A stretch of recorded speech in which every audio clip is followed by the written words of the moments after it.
once again, welcome back to Chats with Jack. I am Jack Talcott.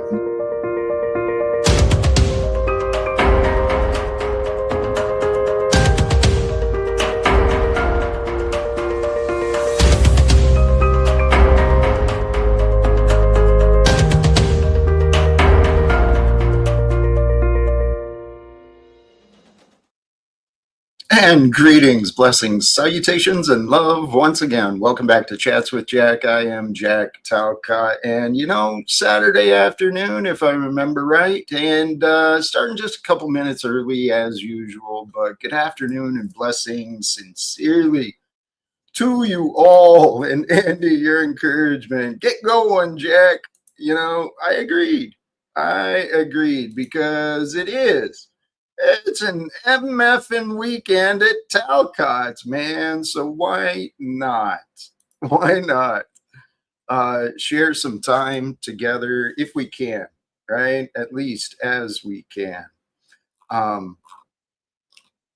felt I had another beautiful morning since yesterday's live stream, and today I've been just filled with inspiration, peace, joy, and love. And so today I've got a few ideas again I want to share. In the background, it's a common theme with me, reminding love is the answer. And the topic today, how greater honesty reveals new beginnings. See, this idea of new beginnings keeps coming into my thoughts. Every day is a new beginning. Every moment is a new beginning. It's all beginning whenever you choose to begin. And it comes down to honesty, right? Freedom is found in the truth. The guilty who pretend to be innocent, they can become prisoners to the lies they tell themselves. And I've mentioned this before. We've talked about that. Whoops, wrong one. We talked about that a little bit in the past. But it is a simple observation, and it follows solid logic. The honest can walk unbound in the present, free from past lies, right? If you're not lying to yourself, and you're not lying to others, then you got nothing to hold on to be tied down by. You don't have to be committed to repeating the same old lie. Right? What really happened with me, and I trust it'll apply to everybody, it's just a simple truth, man. Greater honesty reveals new beginnings, especially if you've been telling yourself you're stuck. You're stuck with what? Bad ideas? Stuck with believing you're stuck? That's the only thing you can be stuck with. And it all comes down to being honest, right? I was thinking about the connections today between honesty, humility, and patience. I think you can tell, you might be able to safely gauge the level of honesty in another person by their humility and their patience. Right? Because those who are committed to lies, they're pretty impatient. Although I've seen there may be some flaws in this logic as I'm observing it in different ways. But it makes sense, though. When you're honest, you're going to find humility, because as long as you stay committed to being honest, well, then you're likely going to find places where you were wrong, right? And as you find out you're fallible, you can make mistakes, right? You get a little humble. And as you find more humility in yourself, and when you're honest about your mistakes, you find more patience for yourself, right? And so you can share that patience with others. So honesty, patience, and humility, those things are all connected. You can tell a dishonest person by their patterns of bitterness. If they show bitterness every day, they got a problem inside. I used to live that way, so I recognize it. not going to guilt or shame anybody, but I want people to realize there's no reason to put up with that. If you're the subject of someone's daily bitterness, ask yourself, what am I doing? And if you're the subject of your own daily bitterness, then seriously, what are you doing? You might be a little insane if you're always angry. You might not be accurate if you're feeling always afraid. See, there's an energy that comes with ideas, right? And Tesla, man, the dude was brilliant. Nikola Tesla. To understand the universe, think in terms of frequency, vibrations, and energy. See, thought forms carry forms of energy. And so the thoughts you carry around in you and you keep repeating to yourself, any thought you repeat to yourself, it becomes a mantra, right? And that mantra you keep repeating yourself, it'll take on a life of its own. It'll become a foundation for a belief or a disbelief. See, there's energies of ideas, right? Good ideas are uplifting. They're expansive. You can feel a good idea when you come across one or when you find one. And you can also know a bad idea when you start feeling a little restricted. You think of the consequences and you're kind of, oh, well, the idea is watch for the way that you feel with the energies and the ideas that you give your attention to, whether they come from within you or they come from outside of you. It's you who lives with you. So be honest with you. If you're honest about what you do and don't know, my theory is it's a perfect design. If and when you are honest about what you do and do not know, it creates space for the Holy Spirit that is with you to lead you and guide you to the answers that are for you. But you must seek, just like I must seek for the answers for me, you must seek for the answers for you. Your higher spirit knows what you need far more than your delusional thinking might. Because we were born into a society and into a world that conditions and teaches people to focus on the past, memorize and obey, right? Learn and remember, right? We go to traditions for morals, for rights. If you go only to the past for your standards of living in the future, you're going to find reasons for exploitation and revenge and retribution, punishment.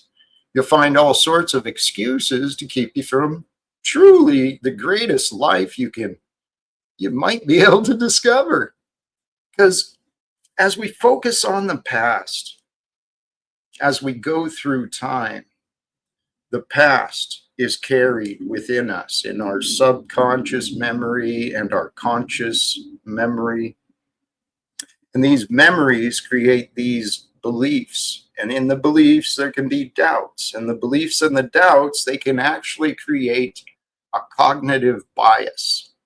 Okay, the beliefs that you're carrying around that maybe you were taught to believe in, you just took them on as your own because people around you were doing that.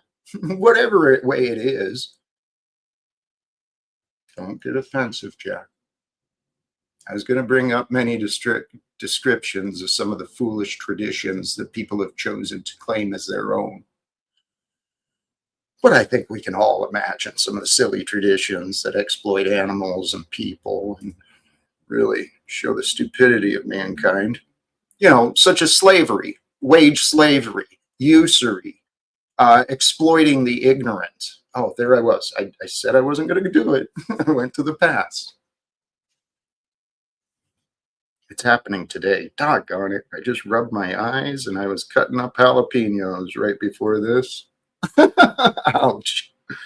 I got a couple of notes. I won't continue too long. I will drop the link for those who may be present and wish to join. I won the terrible. Take a hair and beard cut, Jack. You look like a hobo, but I feel pretty comfortable. And I know a lot of pretty amazing hobos, dude. There's some pretty cool people. I don't judge a man by his looks. I care. I care about what I know. Where was I going? Yeah, Jack is being attacked by veggies.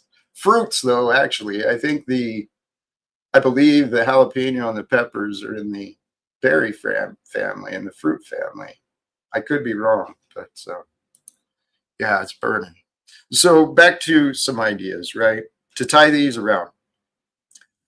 Some of these ideas came from a lecture I was listening to earlier about reprogramming the mind. And I meant to have it ready and maybe even linked. For those who are interested, let me know. I'll share what I'm building off of. But the message of this other video was simply about reprogramming your mind, right? And he went into history, earlier in the 19th century, the development from Sigmund Freud and his little nephew, Edward Bernays, developing propaganda and, connecting the idea of freedom to women smoking, right? Showing that thought consumers' choices can be greatly manipulated through the planting of ideas. So there's been an effort in the past, especially here in America and elsewhere abroad, right, to program you to think like those who own the media and who have purchased the governments. See, those people, they've got an idea that they own you. As long as they can convince you to think like them, they do own you if you think like them. That it's okay to have billionaires and trillionaires as we're paying for the suffering of innocent people abroad. I brought in a lot of topics there, didn't I? All at once.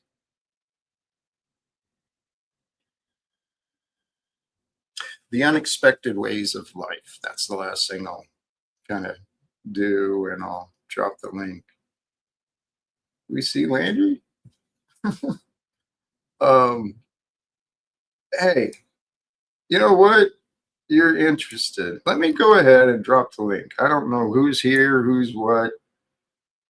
I took myself off of my my point anyway, and I do have other ideas. Everything is connected.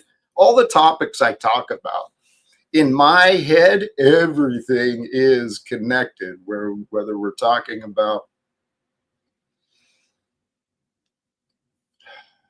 the international conflicts, the economic situations, the forecasts of catastrophic conditions.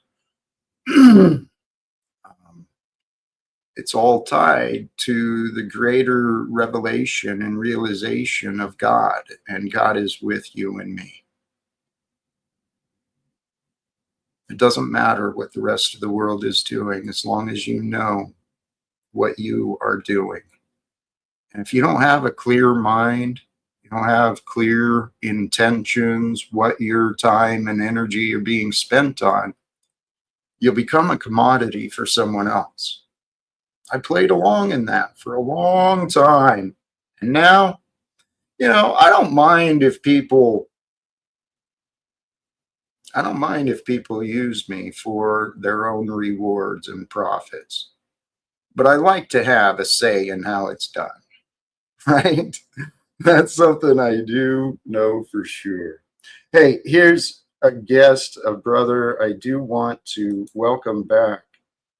Landry. What's up? You're a mystery. You're, at least to me, and I know you're a mystery to many others. What do you mean by that? You keep things close. Yeah. And well, I respect that, yeah, especially given the environment we find ourselves in and, life. I get it. Yeah. There's people talk about this space a lot. They say, oh, you'll never escape. And maybe there's truth to that. But But a lot of it's because, you build some relationships and some positive ones where, I pop in and I'm listening to the honesty segment here, and I'm like, I can get something out of this. You might have trailed off a little bit there, but I like the honesty part of the conversation. Whereas the disappointing thing is that a lot of people here aren't actually here to be serious, and that's that's what sucks the most about it is that people, and I played into it myself, but like I stated very openly, I think yesterday was 50 days sober for me. So, I know I don't need all the congratulations, and some people will still say, oh, he's the same old shithead. And maybe that's true, but I'm working every day to be more honest and to be less of a shithead. So I couldn't help but join just to say, hey, and, there I'm cutting out. Maybe I'm not real. Maybe I'm AI. Cool Holy cows, you are going to get the gossip going. You're glitching electronically. You're totally fake. I see it. Holy cows, Brown's boy was pretty much right. Yeah. No, hey, congrats. And I want to just encourage you. None of us know it all, right? We're finding our way. And as long as you stay honest and stay on that path of being honest with you and for you, health returns, right? Joy returns, all sorts of optimism returns. Yeah, you know what I'm doing maybe this goes against your views on employment and all that. I don't know, but this past week, I got my plumber apprentice license. So starting next week, I'm going to be working my way up to become a plumber. It's going to be a shitty job, but I just needed a change, man. I needed a change, and I think I've tried a lot of stuff that didn't work, and being sober, I have a lot of energy now. I have a lot more energy than I used to. I gained some weight. I'm still trying to lose weight. It's hard to lose weight sober. Oh, I'm glitching out again. That's a cool little glitch. Oh. Wow. I wish I was doing this on purpose, but Holy cows. I mean, I heard about a double chin, but that's fascinating. Is that it must be your camera or processor or something? What it is I have my camera plugged into an extension because my actual PC doesn't have a port for the USB-C, so it's like it does this, I guess. Hold on. It's all right, man. It doesn't even matter. Your audio is coming through, so it's all wanted by local police.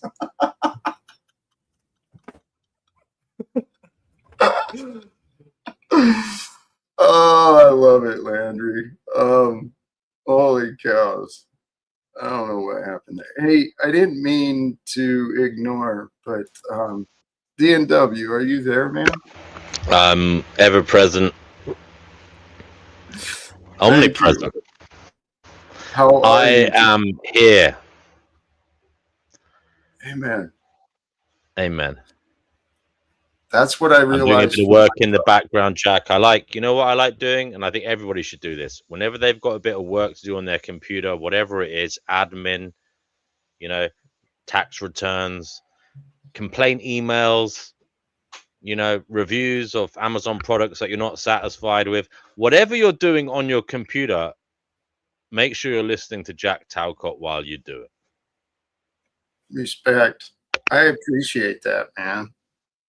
I do hope to be, a place of encouragement, right? I was actually thinking about my intentions. What am I doing when I host the panel?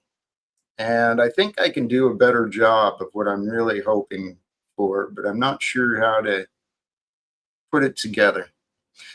The idea I have is my goal is to share the space and hold the space and share the time so that the presence of love and stillness, comfort, right? The presence of God can be with us all. Because if we can practice doing that, being just at peace with it all,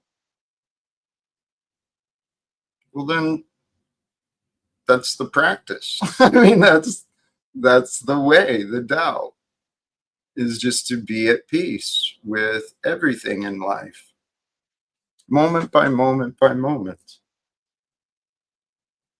It's an ongoing process. It is, but the path is actually much more simple than the mind wants to believe. I heard that early in my development and my education. And in What I mean, hindsight, Jack, is it's not something you complete, it's something you continue. yes. Yeah, it doesn't stop. But for many, they may not have realized that it started. And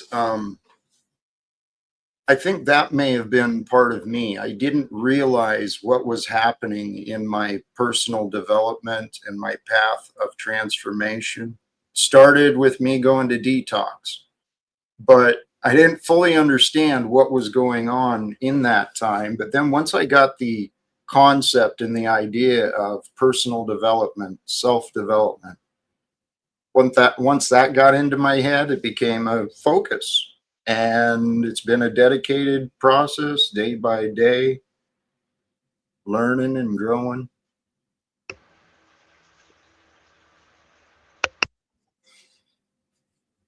But I've seen a lot of people that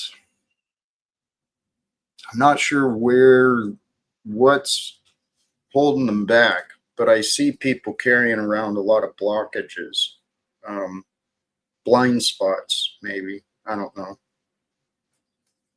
Not everybody likes that pointed out. That's a lesson I've been learning too. When it's time for people to see, they'll see themselves, they'll see others, but not until it's time. You can lead a horse to water, but you can't make it drink. Exactly. You can lead a horticulture, but you can't make her a flower. Well, um, this is the gift from God, though, is the power of free will gives us absolute power of denial. We can deny ourselves from love. We can keep ourselves from answers. We can stay angry and bitter and stupid and foolish just as often or as much as we want to. I played around with a lot of the juvenile ideas, and what I've found is the real gift is in the inner development of maturity, meaning being maybe less excited and less moved by the urgency from the world around you, and ooh, being able to slow down. I think that's a big part of growing up and maturing. And I heard this tip earlier from a surgeon, if I remember right. It was on social media. This idea of if to overcome our patterns of insecurities, sadness, anger, whatever, we got to recognize what is the trigger for that. What is it that is bringing me to these feelings? Well, there's thought processes and there's beliefs that come up that bring us those crappy feelings.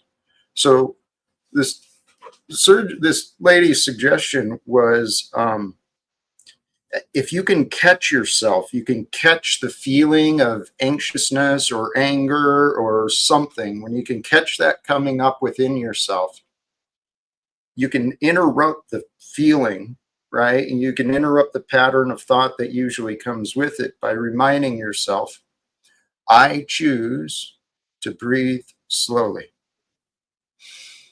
And then breathe slowly so that you're doing just as you choose. And in that pause, you can still, and this is such, I think this is a great tip, to be honest. We've got a guest. Retaining authorship of your own life. Trying to take the reins, Jack. Taking a deep breath. Trying to be in control of your thoughts, of your thinking. You may not be able to control what thoughts come to you, but perhaps you can try and control how you think about them. You can choose which one receive your focus and attention, for sure. Hey, we've got a guest in the back, one I'm not certain of, so we will bring up Sean. How are you today?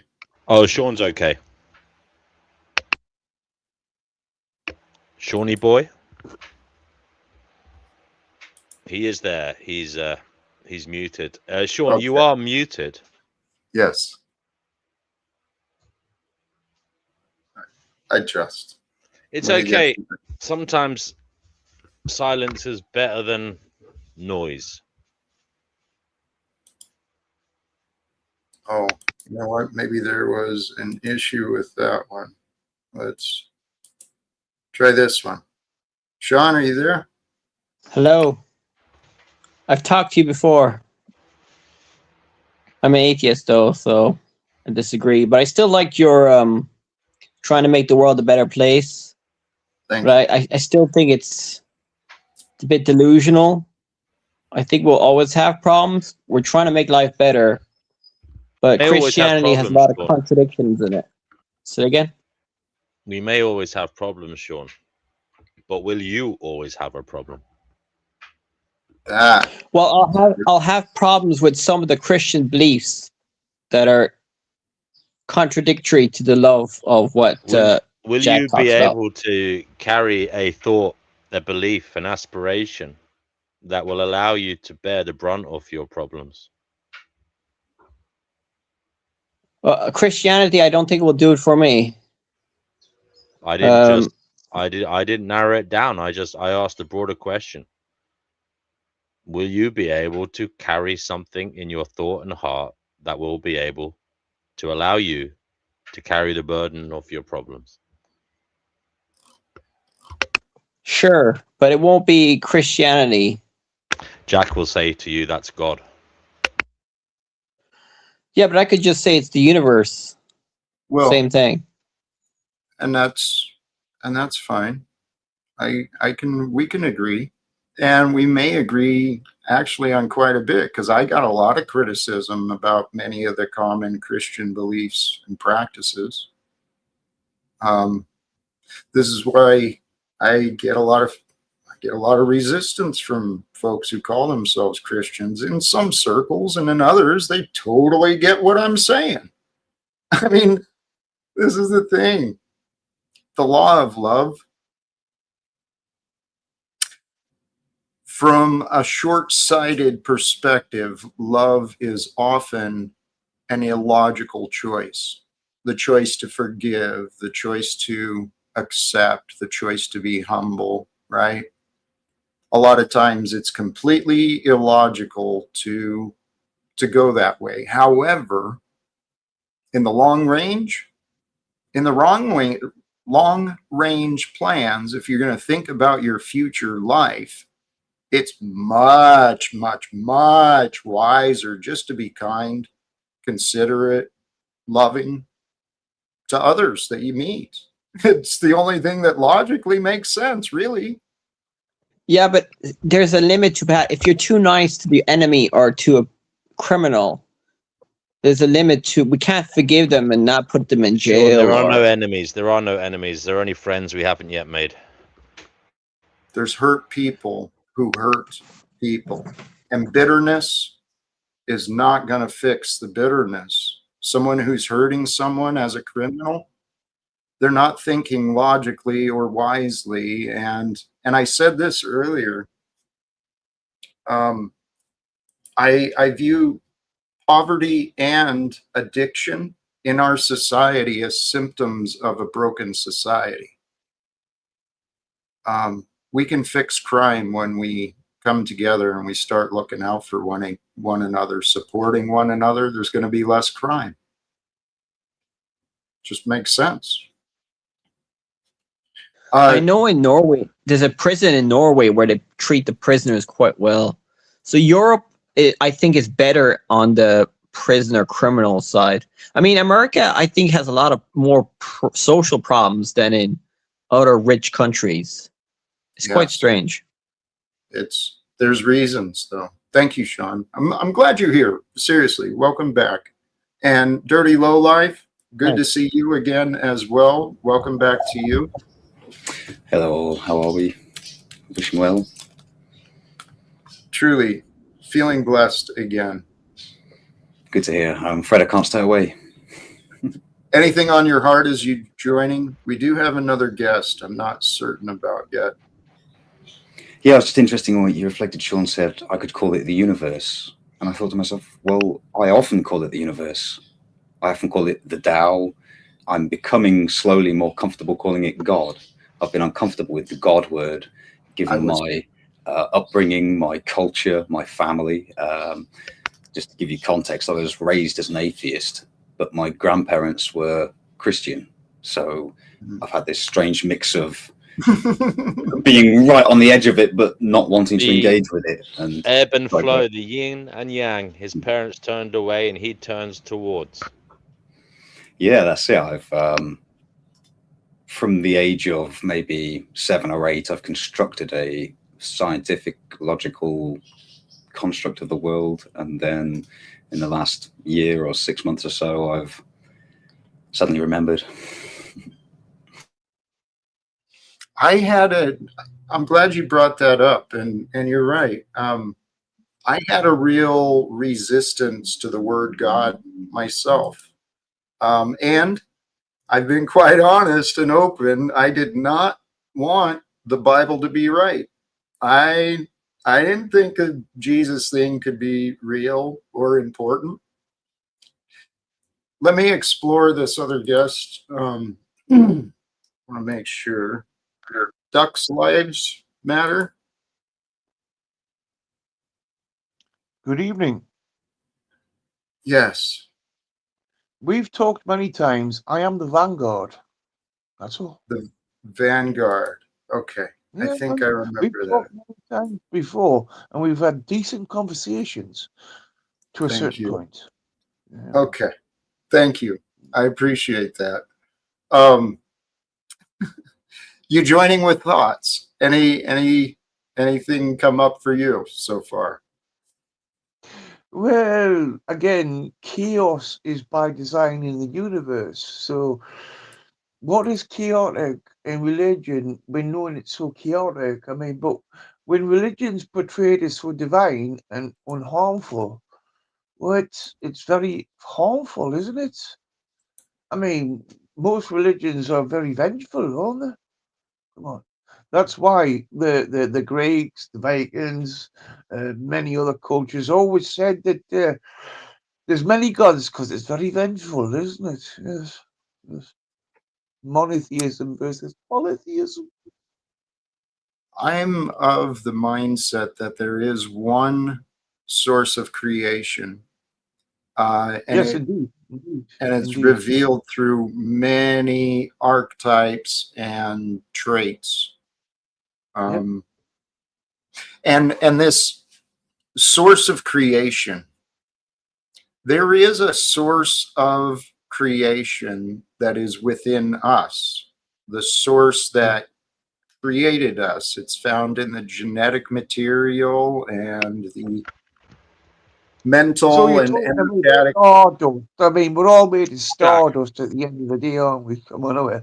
I know that. Come on, away. Jack, creation. Yes, why do we create things? I suppose it's because we have needs we're trying to fulfill.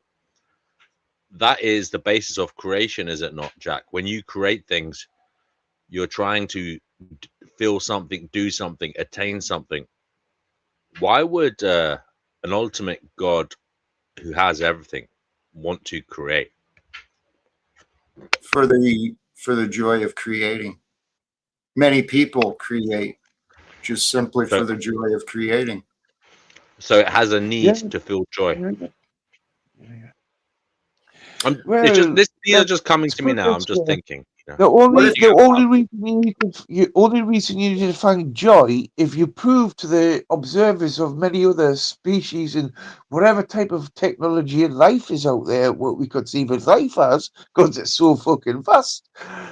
What would you look at Earth and say?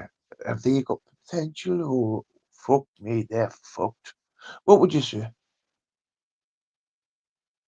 I didn't understand that question. Right, Any okay. others have an answer? Not for the specific question, but I resonate with what you're saying about religion and how it can be problematic. I think any organized belief structure can be organized in such a way that it's counterproductive for the individuals that believe in it. I like etymology, and if you look at religion, it's related to ligament, a connecting tissue, religament, religion. I think that can be binding. It can fix you in place, but it can also be the connection with source that so many feel they are missing.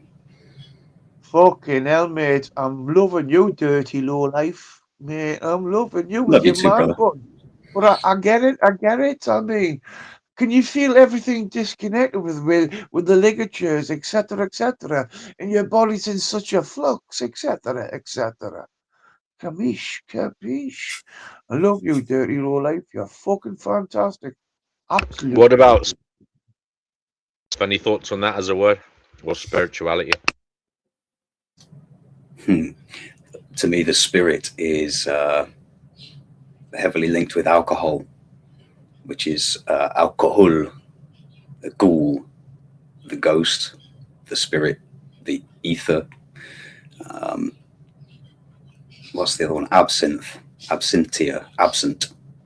Yes, It's this thing that's there but isn't there, and it Absentia for the moment. What? and What it's this they expect, but not you. What? Come on. and it's a And clear Jack. liquid that is highly volatile, and if you ignite it, it looks like water, but it gives flame.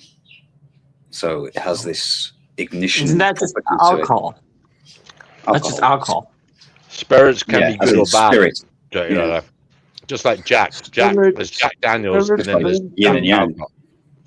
Spirit burns blue, but that's just a chemical reaction, not a mythological reaction. So come on, it just burns blue. Well, I could say it's a physical reaction. I could say it's a chemical reaction.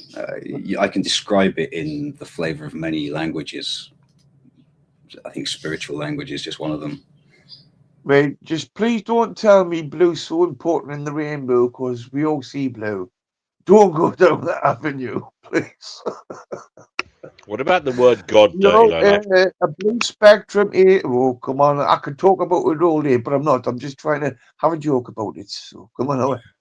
So the idea of spirit, I've considered that to be like an intelligent energy, an energetic intelligence, and that is found within us. The energetic intelligence will have a quality or an essence within it, and it's in that quality or essence that will determine what that spirit is bringing or revealing. And so there's a quality and an essence to the intelligent energy in our emotions.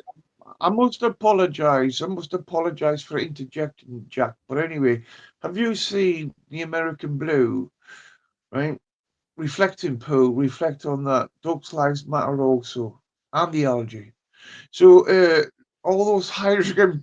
That was a green pond for ducks. It's great. But they're going to kill all the ducks, and all the ducks are fucking dying right now. I mean, what about his windmills? His windmills.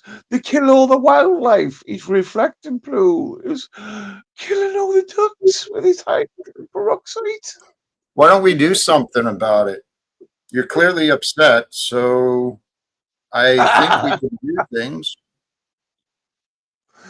I'm clearly upset. I'm having a joke about it, mate. Well, it's Because going green. It's actually good for the environment if it's green. Well, here's the thing. You interrupted me when I was trying to talk about things I felt were value, and then you're just making jokes. And I don't Yeah, get mate, that. I'm trying to make a joke that a man's You, fucking spent a lot of taxpayer money I fucking know. painting the reflecting pool fucking blue with fucking I know. whatever it's called, fucking ripping the public off, ripping I every know. cunt off. Right? And Right? now folks are dying because they're pouring fucking hydrogen peroxide into it just to Right. see these images. What? Okay. So Yeah. what do we do with the frustration of it all? What do we do with that There energy? we go. Great question. No. Anyway, we We, get angry and try to share it either equally, jokingly, or violently. do we But want If to we share can the absorb the anger negative or energy, do we want to share the anger or solutions? I mean, I'd I much mean, rather see we all you want to share absent from the solutions. We all want negative to share energy. solutions. But put it this way: you can't meter solutions, and without metering, humanity's never going to move forward until you realize who's You, metering you to advance. please, sir. Um, I'm really sure if you understood what I'm trying to Oh, work towards and achieve, our conversations would be quite different. But you, right, fair enough. I didn't mean to come out all sort of fucking guns blazing, mate. You know what I mean? I I know. apologize. But that's why I came as in Doug's Lives Matter. Reflect on that. That's all I came on. Come on. Hey, in the greater picture, brother, I absolutely agree with you. I live right out. I moved myself. I'm now outside of Washington, D.C. And what's happening in D.C. with this idiocracy that America is becoming, it's disgusting to me. But I don't want to sit and complain or blame. I actually want to try and get the attention of the people who will do something Um, about it. and again, I'm sorry about my misspelling. I can't find my spectacles, so my apologies. I can't see my tiny little phone screen. You know, have sorry you about that. contacted local politicians, Jack? Lobbying local politicians or local religious leaders? Yes.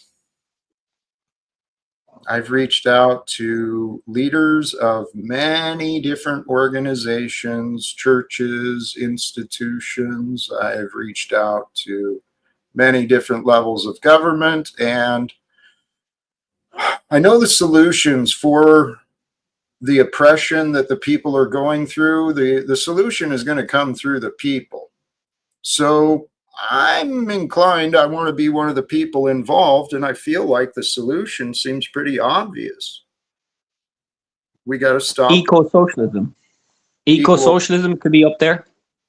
That's Green a big Party. part of it, sure. There's lots of things that we can do different. Thinking more environmentally conscious, more safety conscious, less profit conscious, and certainly eliminate this criminal activity of profiting from debts. Fucking right. Well done. That's what's said. But Well, anyway, corporations I, are I have everywhere. no. I think we wouldn't. I think we need debt because if we didn't have debt, the whole money system would collapse. So you need to change.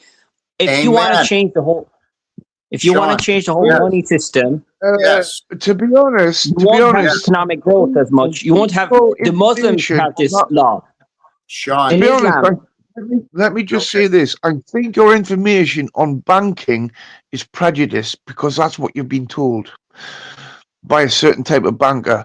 Look at Islamic fucking banking. You're not allowed to make fucking what? No profit at all on the money lending. So go look at that. So go look at other banking shit. And where does this debt go? No, it's the delusion to keep you on the base of the pyramid so it can all go up. So don't forget who you are. You are the base of the pyramid. And where's it going? And how much trickles down in the democratic fucking whatever fucking political democracy fucking delusion fucking process? It doesn't trickle down. It gets worse every year. Capiche? So far. But I'm confident we have the answers and the way to interrupt it. I can envision a world of the future where The economy is built more on rewarding the contributors rather than profiting from those who are too ignorant to know better. Well, Right? just promise me you're not related to Ben Gavir because you've got a bit of a similarity, but a bigger beard. And that was a No. joke. Sorry, that was a joke, please. It was a joke. I wasn't offensive. I wasn't You're trying to be fine. offensive. I get you. Thank What you. about direct democracy? Direct democracy is pretty good. I think Switzerland have pretty good democratic system. Sean, was that you that brought up Finland earlier too? No, I think it's Norway. They have a good prison system. Yes, this is what I've realized. Once I started looking outside of what America had sold me, other nations are doing some decent things. They're not perfect, but America, the standards have dropped too damn far. And unfortunately, the militarization that America has been funding, it's put the whole world in danger. Mind you, Isaac Eisenhower, sorry, Mr. Eisenhower himself, you know what I mean? Yeah.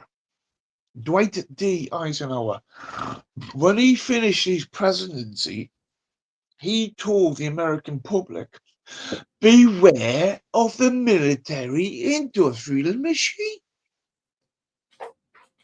Yeah. Yeah. It's the evidence of corporate corruption and this elitism of the owning class and the lending class, it's been going on and on through various forms throughout history. But I actually believe there was probably a time. I mean, there's evidence, there's unexplained evidence of past civilizations that we really don't understand how they built some of these stone structures and stuff, right? Well, So it's quite evidential. It's quite evidential. It wasn't by technology that's in the fucking museums. It's quite evidential. So, yeah. right. And so there's evidence that there may have been advanced knowledge prior to our records of history. And I actually think we are growing in technology and advancements. We have everything we need. We could transform this world very, very quickly. Very So are quickly. you going to say we're going to be called like dirty low-life fucking man bun in a few months and it's going to be chopped off? Sorry, dirty low-life. You were the butt of a joke there. I do apologize. I'm not being nasty. Just being cordial. You know what I mean? Sorry about that. Well, the idea Sean brought up of direct democracy as well. I mean, hell, we've got these technologies where people are voting for the American Idol instantaneously. Results are there. I mean, we could do a lot better job of oversight of these damn legislators and politicians, right? And actually involve the people who are involved, which is you and me. We got people making decisions that affect us on a regular basis, and we don't even know them. Do you know who's your biggest nuclear threat in the world today? Yourself? No, definitely not. I don't hold an Iron Man heart. An Iron Man fucking what? No. What? Fusion, confusion, dilution, fucking what we are. I mean, put it this way, my heart is not divided. I'm a fucking straight looker. Never mind how many times I wander from the path. You're a bunch of cunts that are leading the ship against the rocks, and that's all I'm fucking focusing on. You know what I mean? I didn't actually track all that, but everything is coming together perfectly. I do trust. I trust. Those of us who are alive now, there's so much evidence, guys. The patterns of destruction in the past, the systems are destroying themselves. And people are going to see what they've been relying on falling apart. I mean, people are seeing the governmental representation falling apart. People have been seeing the prices going up. The economics is kind of falling apart. Well, So I believe Socrates known about the base of the pyramid for years, but they didn't have the chance to spread it about apart from local knowledge. So you are the base of the pyramid. So they fear you because they are fearing the recognition that you are the base of the pyramid of the scheme they operate. So Just to let's interject, get this right. Why do you think your police, local police, state police, military police, everything? Why do you think? Yeah, fucking what's going on, man? The fuck just is to going interject, on? brother, the They pyramid they is higher. fear. They fear for people going. Hold on a minute. This is getting a bit daft, isn't it? Wait. Oh, So I was going to sorry, say that DNW. the Sorry, pyramid is DNW. pyramid. The pyre is a fire, a wood stack for fire. It's the fire in the middle of your three beings. I mean, just like an hourglass, mate. Just like an hourglass. Oh, holy cows. Just like an hourglass. That's what the sands of time go up or down, depending on said control of one's head. A piece. What? Yes, and it's our mental focus that can kind of prevent us from seeing the future. We can get distracted by the sands of the past. And if all we do is see what was in the past, Please let me put a caveat on that there, Jack. all right, You please. should never forget your past. Otherwise, recognize your past so your progeny can never repeat it. Never repeat it. But it's quite confusing, quite convenient that the past keeps going where? Forgotten? Oh, It wasn't it's all what? bad. It wasn't all bad. Not Come all the on. past was bad. Oh. Thank you. Great insight and reminder, DNW. Yeah. So sorry about that, wise owl. But anyway, wise owl. No, I do need to swoop in sometimes and remind people, they make these kind of overly generalized statements Yeah. that What? are based purely on emotion and not true rational reflection. Don't Life forget isn't about all bad. chemical The past confusion. Come wasn't on. all bad. Come on. There's always Come on. been a kernel of goodness in humanity, breaking to get out, busting to get out. And maybe, just maybe, I with believe. the help of I Jack believe Talcott, it it's can finally going to be. happen. I believe it can be. I believe it can be. Yes.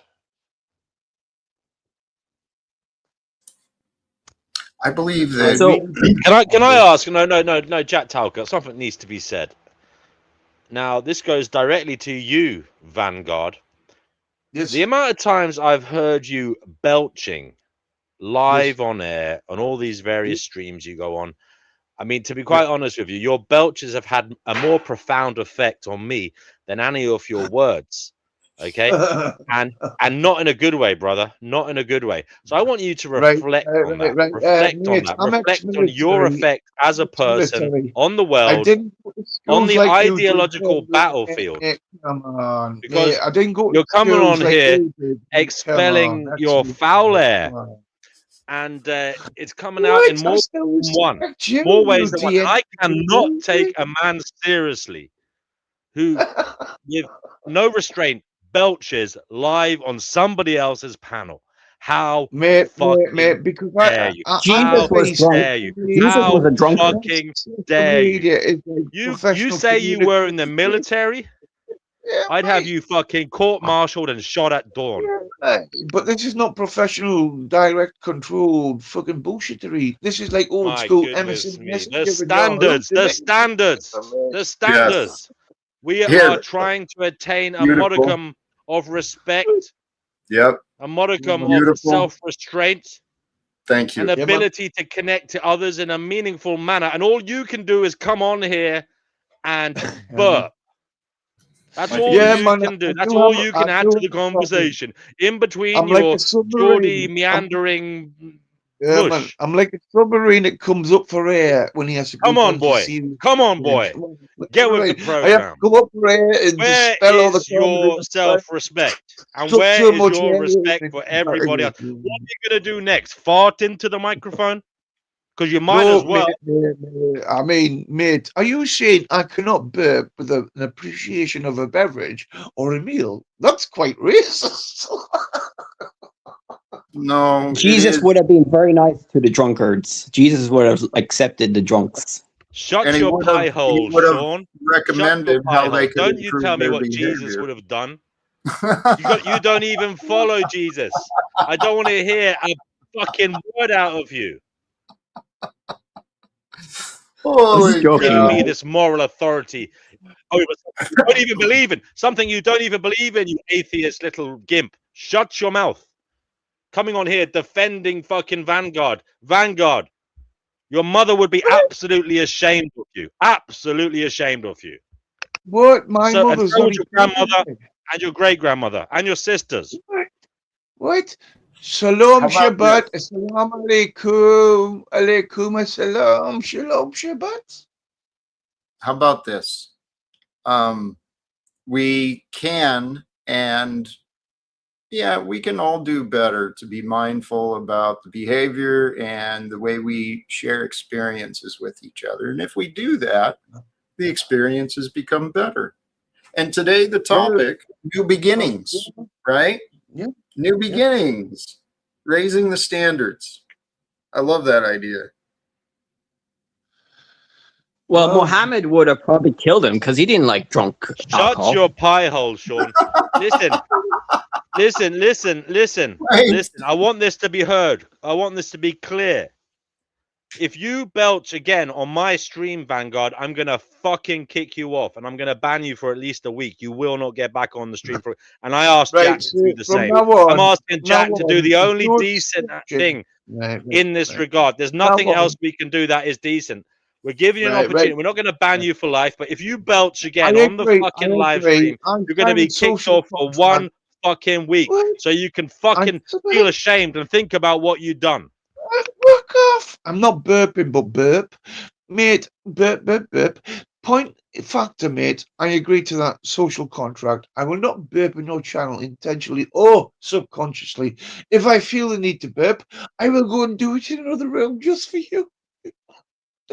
Thank you. It'd be If a you good burp, idea. you'll be gone. You know that. That you just so you know, they are the ground rules. You will be off for a week. Hey, let's go a different direction. Welcome, Alwine. How are you today, brother? Welcome back. Doing well, Jeff. Doing well. It's good to see you back in good standings again. Things are progressing. I've been really learning, practicing surrender to accept and just be at peace with everything. It's not always easy, right? Because Yeah. life brings a lot of uncertainties.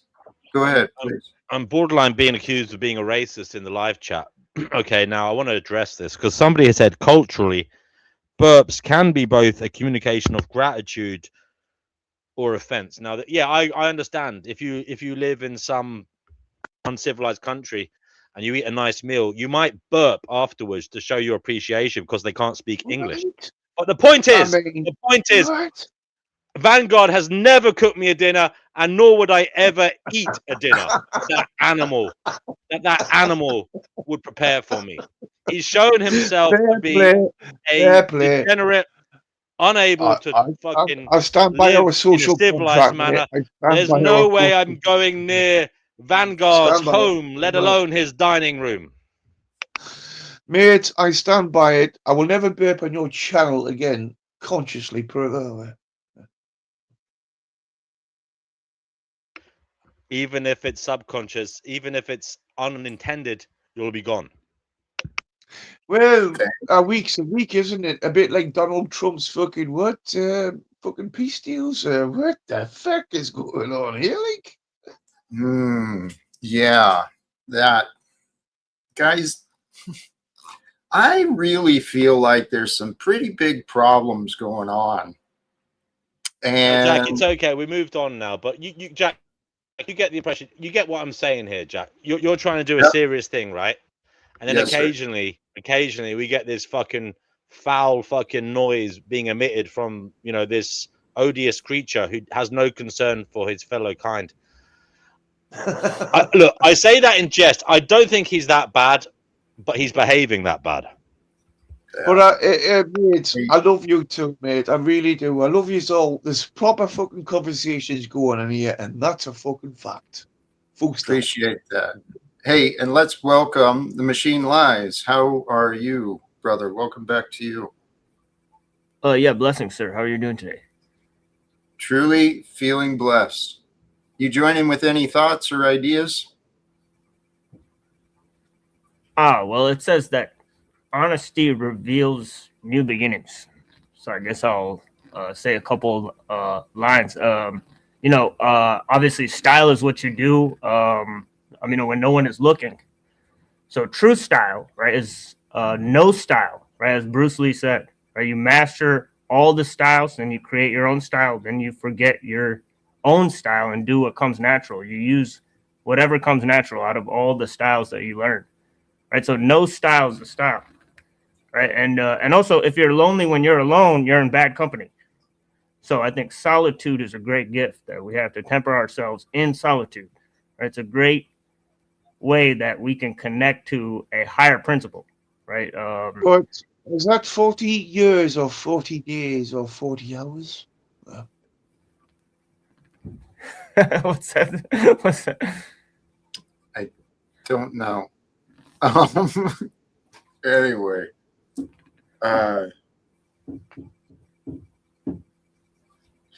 taking the styles, letting it become you. What came up there? I have this theory, and to me it resonates with what the scripture would say.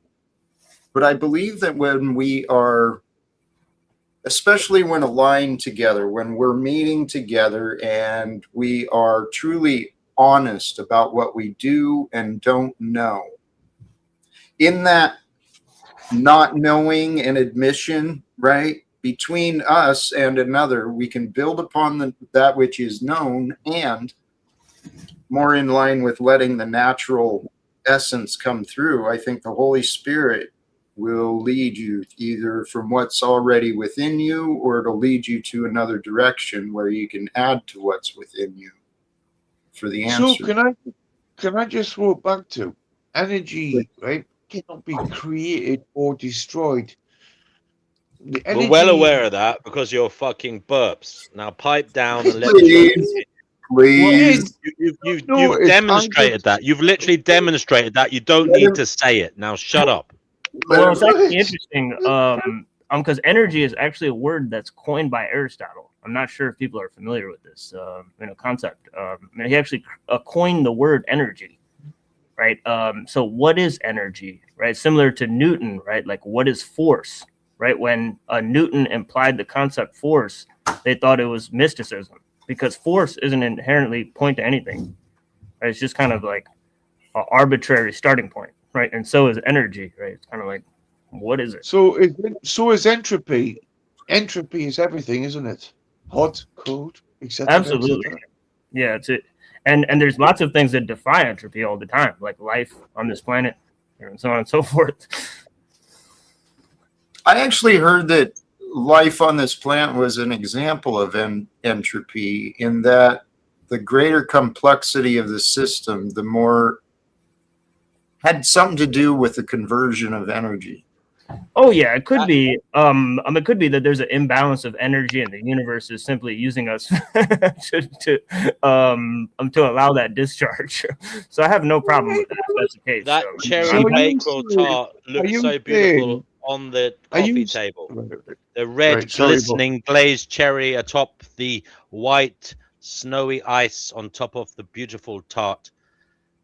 And then the agent entropy, that is Vanguard, ate it. and turned it What? into a belch live Come on the Jack on. Now you're Talcott show making it personal. because he Wise ruins owl. everything just Wise like the owl. second Keep law of pecking. Keep thermodynamics. pecking. He's an Keep agent of pecking there, my ruination. thermodynamics. He shouldn't be. Come on. Keep pecking. Gnosis, did his burp severely hurt you? Keep pecking. Keep pecking. Keep pecking. Make sure It's you get your beautiful. 360 degree going there, DNW. Yeah, man. Gnosis, did Vanguard burping? Did it hurt your soul? Is that a form of entropy? I see it as just a basics. You know, it's just a basic expectation. You know, you come on a live stream. Jack is opening this up. He's paying for this live stream, by the way. He pays a monthly fee to allow us to be here. Okay, he gives us his time, his presence. Right now, this means it's important for us to show respect because we are choosing freely to come on here, and we have to choose carefully what we say and what we do.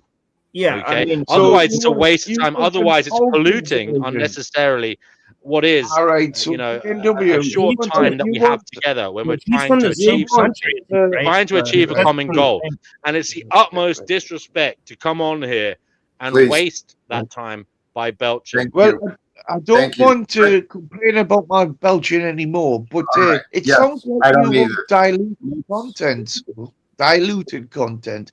So you're Let's arguing about me please- belching to dilute the content. Come on away. Come on. Right. We can Yeah. actually stop talking about it until it happens again, please. If Machine it Live, happens again, he's gone. you were trying to jump Thank in. you, Jack. Thank you. Oh no, I was just asking if they're from the same country because of the accent. Oh. Are you guys neighbors? Definitely not. He's up the other end of the. I believe he used to live down this way. Oh, you're not in London anymore, are you? No, mate. But I lived there. I'm ex-household cavalry. I lived there in the military. I lived there as a civilian, and it become very an unfriendly place because Did you get everybody shot went in the there. stomach or something? I mean, is there a reason why you belch continuously on live streams? I mean, maybe I have to make allowances for him, Jack. Maybe I've been unfair. So are you being aggressive saying because I said I'm ex-military and I was shot in the stomach? How I'm just wondering why you un-American- continuously do You're this on taking live the stream. piss It's not off just the once, veteran. guys. Don't think I'm being You're taking overly the piss dramatic off the here. veteran. This man has to learn. This is unacceptable behavior. Please. Cannot It's- continue. He's been It's Cannot warned. continue. Put him on notice. Please. We don't have to belabor it. Come on, No. BMW. That wasn't very nice. Targeting me, like I said, did I get hit in the stomach? That wasn't very nice, was it? It really Jack, wasn't, was it? And it I have wasn't to really get to my second warranted. job. Come on. Hold on, please. I'll wind. Go ahead. Someone says wasting time tirades about burping is worse Hold than on. burping. Hold on. Jack, Hello. that's out of order. Hello. That's out of order. Holy cow. And you know what he's doing, Jack? He's tirading against my I'm muting you, DNW. Someone else was trying to speak, so I'm going to interrupt you and talking about Vanguard's burps, please. All line. I would like to say blessings to you, Jack. Thank you for having me on for the short time that I've been here. It's been a wonderful show as always. I'm going to head into my second job and keep listening in the chat, but you brothers stay on. You may be surrendering, but you're surrendering to a higher power, which is the good thing that God wants us to do. So many blessings, brother. Hey, much You love. take care there, Mr. Beard, on the Do bottom appreciate next to me. Just one question before you go. Chevy or Ford? He's gone. Anyway, look, I just want to say one thing, Jack, and I won't labor it. I won't go on and on. I know it's a little bit tedious for some people, but somebody in the comments said I was tirading about someone burping on a live stream is worse than the burping itself. And it's because I'm wasting time, apparently. Well, what about tirading against someone who is tirading about the burping? Maybe that's even worse. I mean, before you point at me and say there's a speck in my eye, You're very look good at the at telegraph pivoting. pole aren't in you? your You're own. very good at pivoting, just like your neck. Your neck can pivot 360 degrees, can't it, Ways? Dear Lord. Ooh. New beginnings are available. We can start a new beginning right now. right? Take the lessons of the past and accept those and integrate them, embody the lessons of the past, and move forward. Well, Yeah. So I heard that young people now are drinking less alcohol. So we're all just on our phones, having less babies. And smoking pot instead. Right. They're Yeah. doing more. Wanking to fucking anime fucking cartoons. what? There's That's What's what How fucking about some weirdos are up to these days. What's anime? Tell me what is anime? Anime, I what said is it? a cartoon, a fucking cartoon. Did you not hear me? Ah, right. A bit like Disney. Well, there's also people that are actually creating real life solutions, discovering past, rediscovering and discovering amazing things. We're living at an incredible time of life. And yes, there are many Amen. people that are Amen. just living lives that are small. I used to live that way. And I know it Wow. may still look that way because in many ways I am still living small, but I have this faith. The idea is Living small, taking care of your own, taking care of yourself, taking care of your own, taking care of your community is how community works, and it becomes something bigger if you take care of each other and not corporations and the base of the pyramid. Turn the pyramid around. Let's put these for a piece of fucking equalization of the fucking balance of balances. Turn the pyramid around. Put the point at the bottom and have the top at the top, the bottom at the top, and see how much fucking trickles down to us. No, you know what I mean? and what's your plan for that? Well, I've got no plan, but anyway, it's a good idea, isn't it? You interrupted though. I do have a plan. It can involve all of us. I mean, it does involve all of us. And what I'm talking about is what I think you're saying. Flip the power.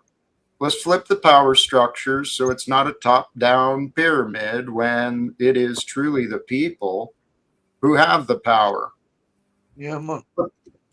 Can I interject there, Jack? Because you said something that really resonates. You said flip the script. You said the top-down power. And earlier on, you said surrender, practicing surrender. I mentioned yesterday how we've internalized the external conspiracy. If the external conspiracy is a top-down power structure, we have internalized a top-down power structure within us. I think Well, flipping the top-down script. power structures are evidential in control structures. That's why they have the ultimate control of Agreed. control structure. I agree. It's control, because that's what the aim of power is. There's no point in having power if it's not control for something. It's not applicable in some way. Work is power over time. So I think you're right. Flipping that structure, turning it, the inversionism that we're all witnessing. You mentioned practicing surrender. I've come to realize that a practice is something you fail at every day. I try to surrender, and then I realize, oh, there's this thing that I'm clinging on to. And then I learn to surrender some more. Oh, and I'm still holding on to this thing, and then I have to surrender that, and then it's just all the way down. Sorry, go ahead, mate. No, my apologies. You go ahead, mate. You go ahead. I interrupted their dirty load of life. Please don't forget what you said. Go for it, mate. Go for it. So I was letting somebody interject, be it you or Jack. Please go for what you were going to say, mate. Please. It is important. Please go for it.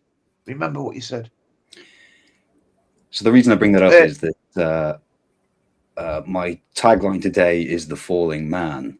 And I've come across this idea that when a body is in free fall, the limbs will flail because the limbs are autonomously looking for anything to grab onto. You may grab onto a branch, you may grab onto barbed wire, but the limbs will autonomously try to break the fall of the body. The mind has the same pattern.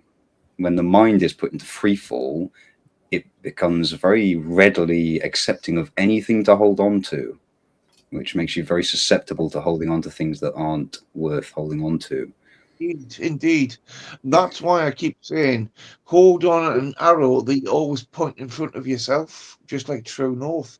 And that's not racism, it's understanding fucking science, understanding the way things is. Always point true north. Always. Hey, In other words, point your compass on the life, but without corruption. I think humanity could certainly find its fucking true north. yeah, Abish? that's what I'm Oh, very well. suggesting. And I think Where's if we your moral unite, compass? I think if we unite together, we can easily overcome the corruption. And the other So you part, want a one world government? Sorry, a one world government, one world socialist, eco-socialist government run by the That's not Jews. what I said, did I? That's not what I said, did I? I said humanity. Humanity's not a government, is it? Yet. Well, okay, let's have AI run the world. I think AI will do better. Or females. Let's just have the females go at it. Fuck yourself, mate. Have you You guys- take your AI. hey, Take your Vanguard, AI. Sean, I'm hold on, gonna let's be Paul nasty. back up his. He's I'm made a gonna be statement. nasty. Why do you think that is, Sean? I actually, apologize. Come on, machine Well, then lies. Go. No, The Sean, women lies. are Go. going Sean to said take our AI should jobs. run The the world. women Then it's are the Hey, women should run the BMW? world. I want to hear why. BMW, I realize you want to hear more from Sean, but I've been really trying to be patient.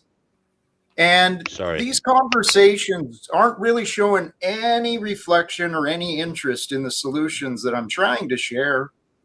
Okay. Sean, you interrupted me with a question where you'd already found a conclusion. So you wanted me to confirm or deny the answer that you gave, but you interrupted me without even listening to me again. So how do Sorry, I I get? just couldn't help myself.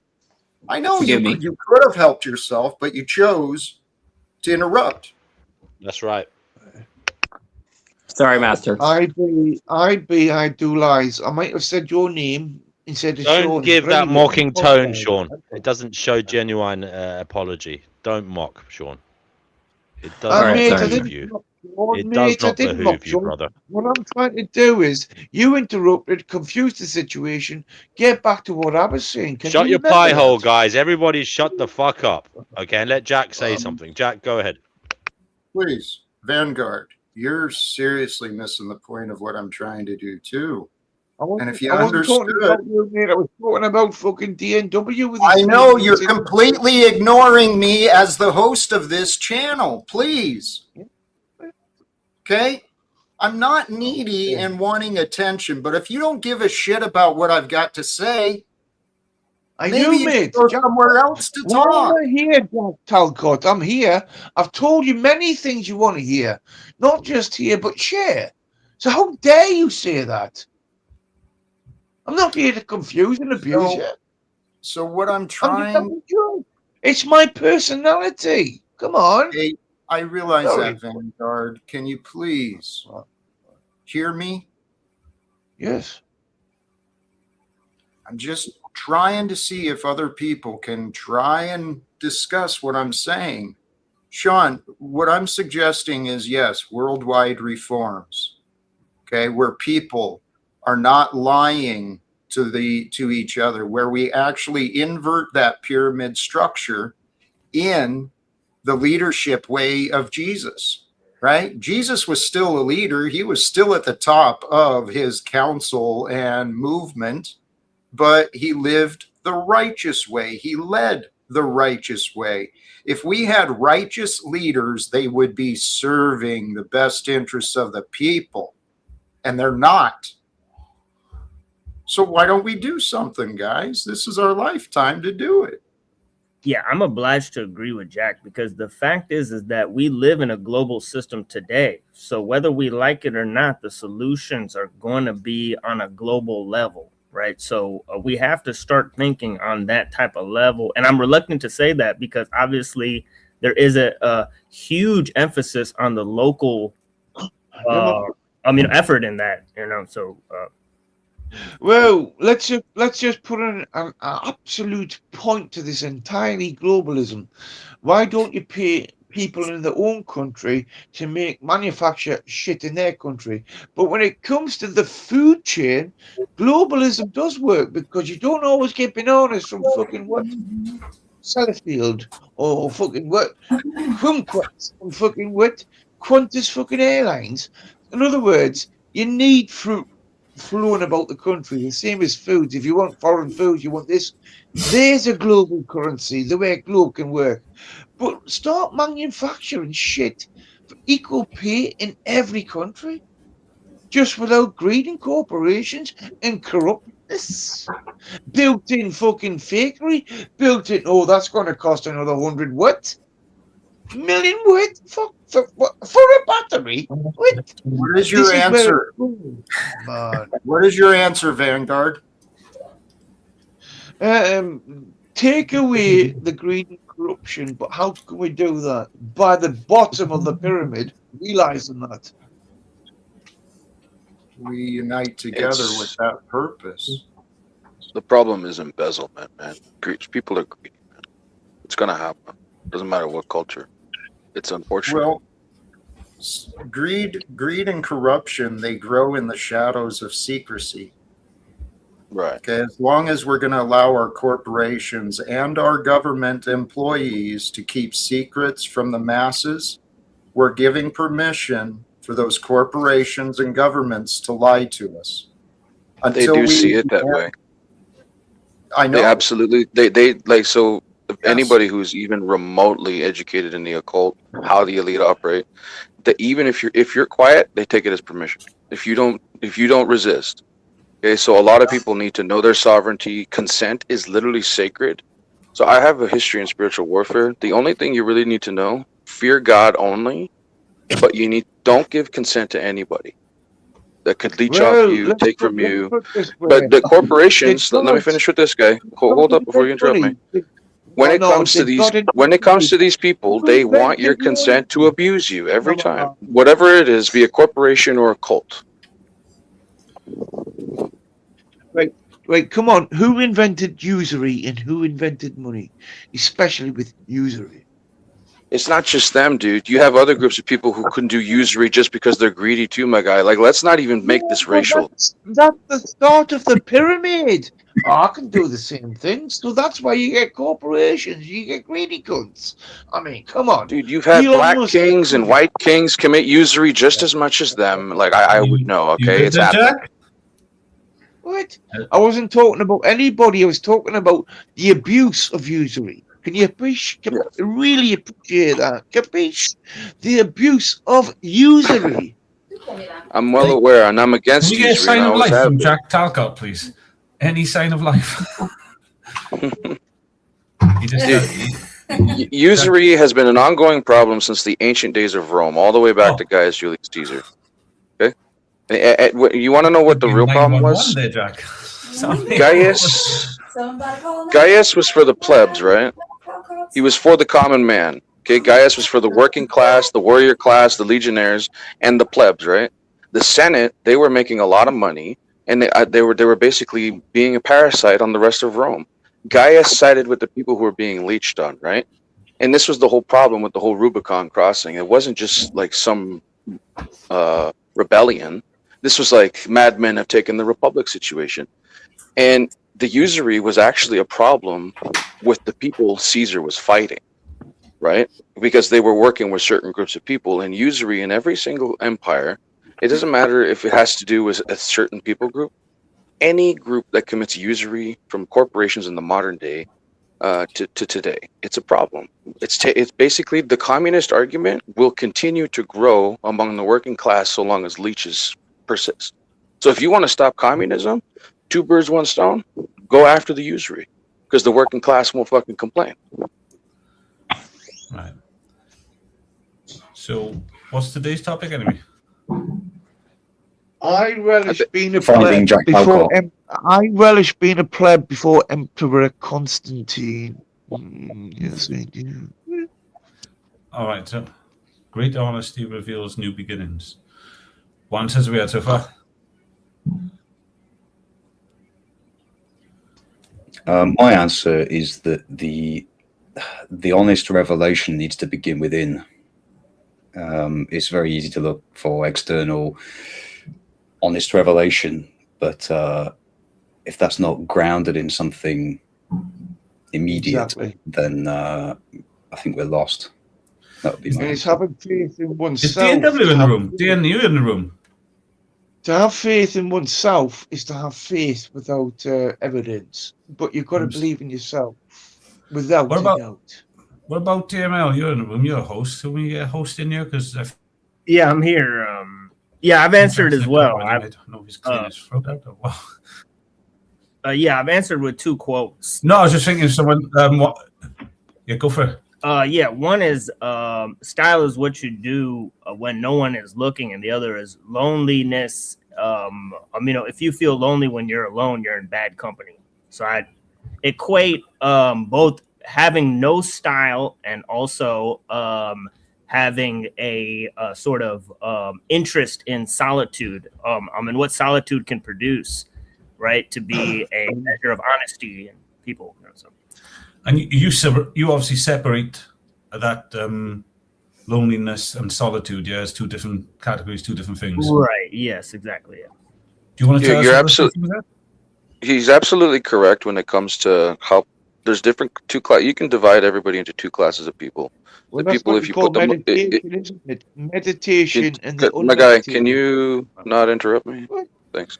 No. Yeah, but So now when you have 2 classes of we people, just my heard guy. you talk this massive story, and now I've machine lies telling us something. You jumped in to tell us a massive story again. Let other people talk it, but This is not what I was talking about earlier. I'm talking about how solitude and loneliness. There's two. You can divide everybody in 2 different classes of people. People but we who have can't machine handle lies this loneliness question, are the and who's problem. going on, people? And Al already told this Greasy, humongous story. Greasy, you don't get to tell me to stop talking. Okay, I didn't I tell got you to stop. interrupted. I didn't Now tell you you to want to stop interrupt me. talking. I was Whatever. telling you why we're interrupting you, and then other people Let's talk. spill over into an argument, Because I this guess. 'Cause people isn't wanna interrupt. Al's show, is it, buddy? We was asking Okay. people. Oh, I never made it about me. That's the problem here, and I guess you Yes. feel insecure about something. You made I it about this. didn't- Sorry, Joe. Can we please just get to a point instead of arguing? We can move on I'd, to the next. I'd love that. Please. I'd love Yeah, that. let So machine where would lies you like ask the to question. move on Answer the from? question. Where Well, would you like to actually, move Guru, on? In I the saw you conversation timeline. and Where was the last? Vanguard Where was the last point in the interrupting conversation Al timeline? as Come you're on, wait. Why are you? Where- Is my mic not coming through on your ends? I'd just like to know where was the conversation drop point in the timeline before it all went squareways. Why? Side. Why? Why couldn't you wait until I was finished? Wait, because it needs to be fucking picking up from the same point of conversation. Are you running this conversation? That guy's sick in the head. He's just gonna interrupt anybody whenever the fuck he wants, man. It's last notice. Please be more respectful, Vanguard. Please. Right, Okay. my apologies. But I did want to pick it up where it left from. There's less Well, confusion. there was no pickup from left from, and you need to stop being high on something when you're here. Well, please. Do you recall the point you were trying to get at with? Yes, I absolutely recall the point because I wanted to affirm the other gentleman's point because he's right about solitude and loneliness. Psychologically, the people who break in isolation, they don't grow, right? The moth only comes out of isolation once he's evolved. Some people never get to the cocoon phase. They're a caterpillar forever. And that loneliness versus solitude situation psychologically is every single prophet, every single holy man or man of wisdom, even let alone a teacher like Plato, they all had their moment in the wilderness. That's the The whole thing. allegory of the cave. The allegory of the cave. Yeah. So people have a frame of reference of what I'm talking about. That's solitude in the modern day. You have a lot of people going monk mode, learning how to basically bring back the warrior shaman in the Western culture. Have you noticed that awakening? And it's not just one individual. There is some people who are brighter than others, but it's not a competition. We're dealing with a system leeching all of us and wanting our permission to feed on us.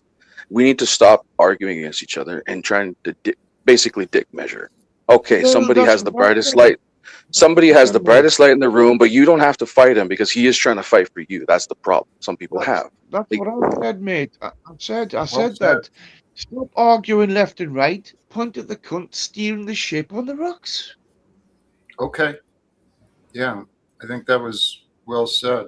And there, I definitely haven't seen the same things you have, but I am seeing an awakening, and that's an interesting idea of people kind of isolating in the purpose of growing for the purpose of transformation. Lockdown gave us no choice, good sir. A lot of people had to basically become the solitude monk like Saint Anthony, do the spiritual warfare, survive, and your endurance is why you become well known, right? Because if you know the story of Saint Anthony, he went in the cave, he lived there.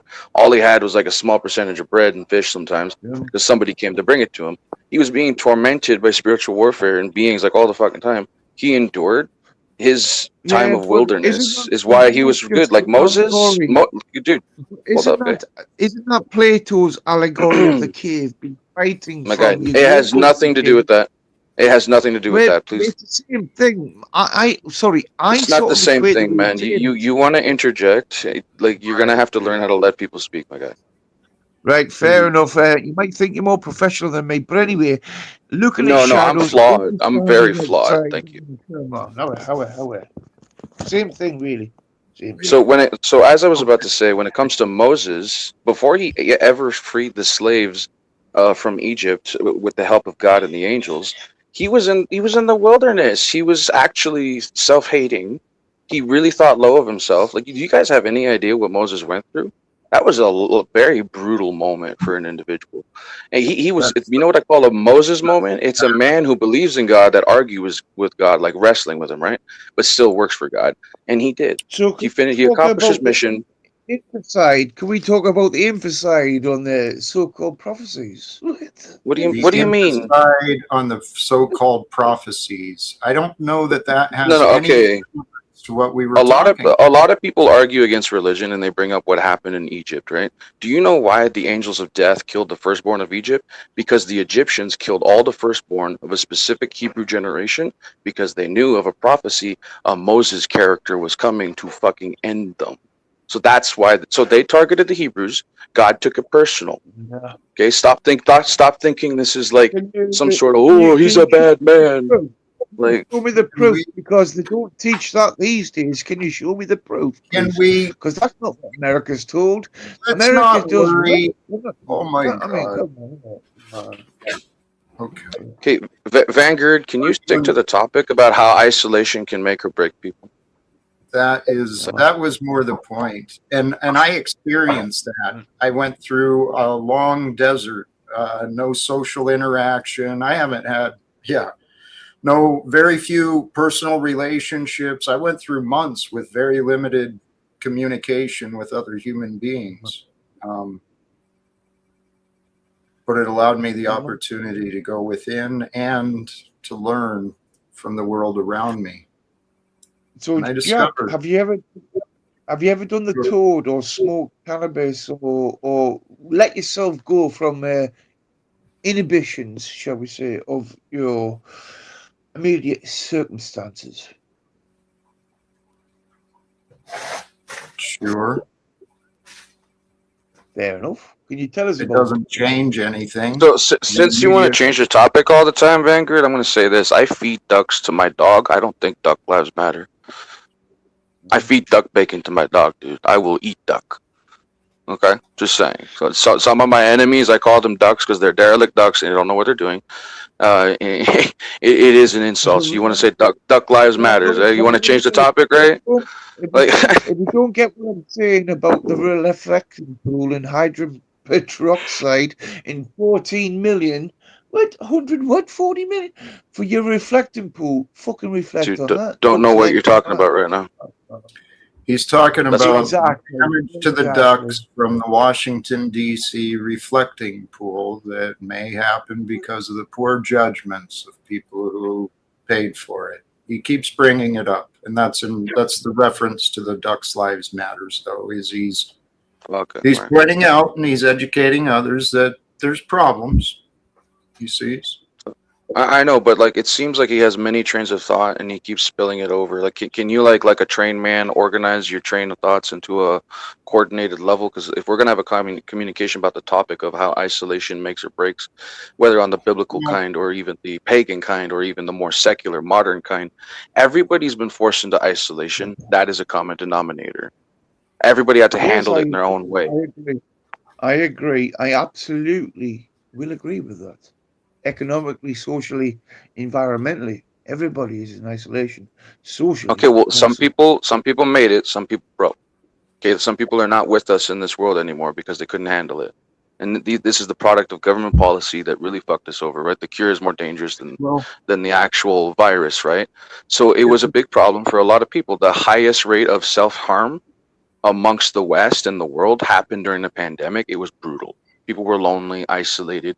You have a lot of people who had their Moses moment, even with God being angry, okay? So everybody had to basically have their hermit mode or break. Some people, they didn't even think of organizing their mind yet, or respecting your fellow man yet. And it's you can tell who didn't do their homework, my guy. Well, Like and we're here today. We're here today, and I think we can learn from the past. Many people have learned from the past, but truly, the future, if we become more honest with ourselves and each other, yeah, but I have to say, burping subconsciously, and like I've got to consciously think about it. Isn't that what you call? Oh, come on, okay. Tell me about my burping. Are you arguing against honesty? That's what I was just trying to point out. Point about honesty. I apologize because some people are upset about my burping. So it was subconscious. It happened. It's a natural fucking gas release. My apologies. It wasn't intentional. It wasn't to prove a point. It was just natural. Sorry about that. Can I ask you a question, Vanguard? Like, are you on any substances right now? Like me, I only smoke hemp. It's not even THC weed. My mind is completely clear, right? I get the munchies, maybe. CBD. I like CBD. I don't like smoking the psychological stuff, THC.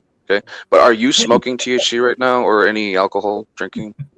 Well, I can tell you now, any CBT, right? CBD has got THC in it, without a doubt. Without a doubt.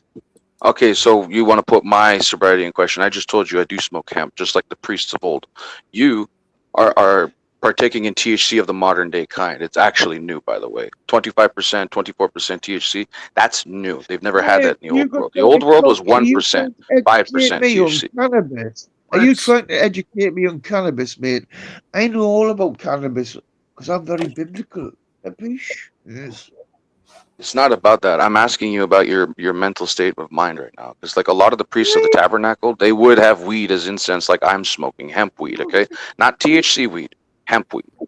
Okay, so you're basically not sober right now, and your mind is basically going on all these trains, and you're interrupting everybody, and you're only doing yourself a disservice by making yourself look bad and interrupt everybody. I'd like to hear other people talk. Homie, I want to hear other people's testimony about how they were made or broken in isolation. I don't want to hear about your ideas right now. Right. Anyway, but how were you isolated? Was it by jail or what? Incarceration? Was it that? Everybody was isolated in the pandemic. They can all say they were isolated. Everybody can. Oh, right. So you're blaming the pandemic for isolation. Oh, for fuck's sake. No, I am making space for people to hear their testimony on how they were isolated. Al, you're inviting that, but then while you continue engaging with Vanguard, there's no space for others. Okay? So that's what yeah, you're right. That's what I'm trying to allude to. And Vanguard needs to literally learn how to just listen for at least an hour. Like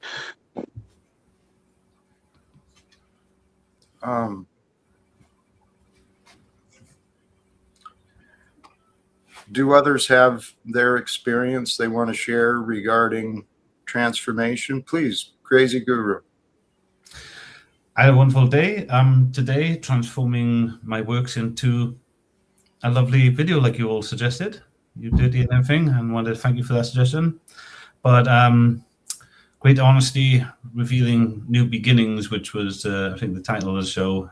As you're aware, that's my whole journey at the moment, and individuals like you are part of that. And I just want to say thank you before I jump off. So it's a very strange panel for me tonight. I'm going to let everybody get back to their thing and join the chat. But I just wanted to say thank you very much. I had a wonderful day, and I can't wait to share it all with you. Anything you want to add to that? Look forward to it, brother. Well, I'll definitely work on that tomorrow for you all and see if I can show you that other side of the work, which hopefully will be the last take on it, and then I'll move forward from there with everything. And Right, so, thank Mr. you all very much. Bushman, I'll look for Looking Crazy forward to it, Guru. I Guru. will subscribe forward to look at you more, Crazy Guru. But do you go on British panels as well? I didn't understand what you said. Could someone help me? Right, de iawn diolch nos dar Borby. Right, let's Oh, start yeah, no. again. Right. So Crazy Guru, I will subscribe to you to understand further. But do you go on British panels by any chance? Yes, I suppose. Is this not a British host panel right now? Man, I'm No. not saying about that. I'm This talking about the is channels. Anyway, actually my I will channel. subscribe, Crazy Guru. Let's move on. Good night. Nice to meet you again. Nice to meet you as well, brother. Night, bye, everyone. I'll catch you soon. I'll be in the chat. Please, thank you, brother. Appreciate that. Anyone else want to discuss periods where they found themselves isolated and went through a transformation? I know that certainly was a part of my experience for sure. Anyone else? Yeah, I suppose it's still happening for me. Still in isolation, still finding new things. I'm going to say the same. You got people who got addicted to solitude because it's more peace, less drama, and there's a lot of people who are toxic. Yes and no. A lot of people withdraw from others because they're not being honest about the shit that they're showing others. And it's easier to hide from others than actually face the stuff inside. I used to do that. I know the pattern. Right. But in my own experience, go ahead.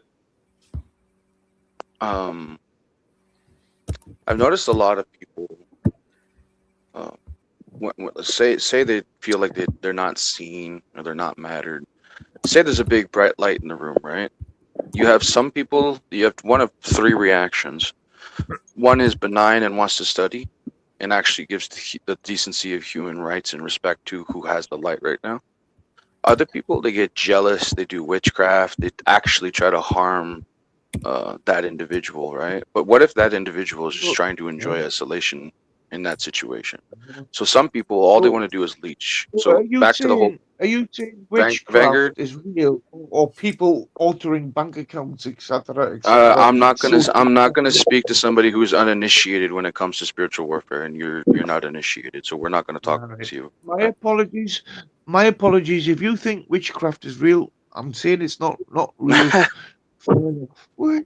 Oh, you think it's not real until somebody does it to you, and then you're calling for God's help real quick.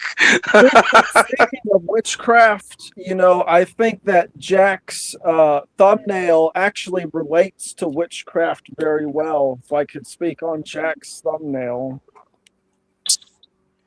Please do. The guilty who pretend to be innocent can become prisoners to the lies they tell. And I would say they can become prisoners, they do become prisoners, because these lies are essentially just projections of what these people want reality to be. And So who's better, Voldemort or Harry Potter? Vanguard, can you not interrupt the gentleman? Sorry, Scales, please continue. When people attach themselves to these projections, they're not living in alignment with reality or truth. They're living in these boundaries that they've constructed, that they want to not only project on the world, but other people. And because of this, they have to become or live the lie, which basically means they're not being authentic. And because authenticity wins the day, right? Because if the light of this world is also the truth and the way, you need to be in truth to know the light. Because if you live in a lie, just like you said, Scales, everything's wrong, right? The truth sets you free. So you're absolutely correct on this notion, but like expand on that, please. Yeah, man, the truth underwear. The truth underwear. Armadillos are fucking armored for a reason.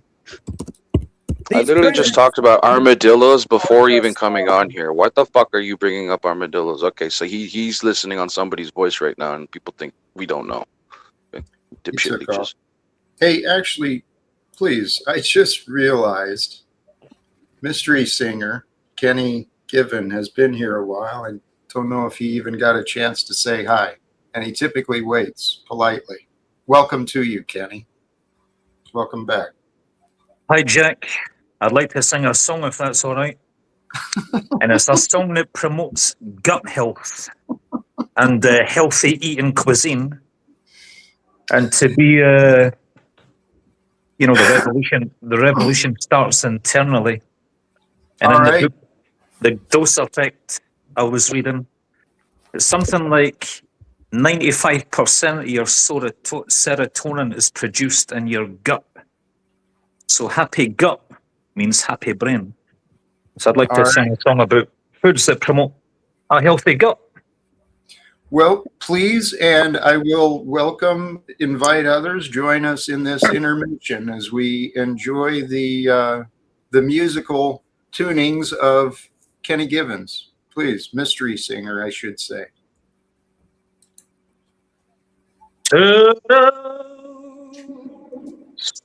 Berries, gumbo. You might be overpowering the mic. Kenny, sing closer to the microphone. Turtles, berries, gumbo. Turtles, sweet old turtles. I got a lot of turtles for you ladies. Sea turtles, mate. I get berries nice and fine. I just took them from the vine. Took me about 1,000 trips, but none as sweet as your lips. I got gumbo steaming hot, and it comes straight from the pot. I cook and stir it all the day for you pretty girls to take away. Turtles, berries, gumbo. Thank you. And thank you, mystery singer. Holy cows. Ooh, baby.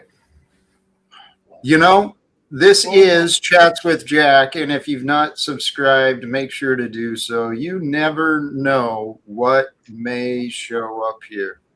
I appreciate all of you. Yeah, that sounded actually very nice because it sounded like it was like on like a 1950s like radio or something. I don't know if anybody else got that. Yeah, sometimes the bad audio helps a lot. I've seen a movie on a VHS. If you watch Jurassic Park in the modern day, because of the CGI, it doesn't look that good on like 4K. But if you watch it on VHS, it's amazing.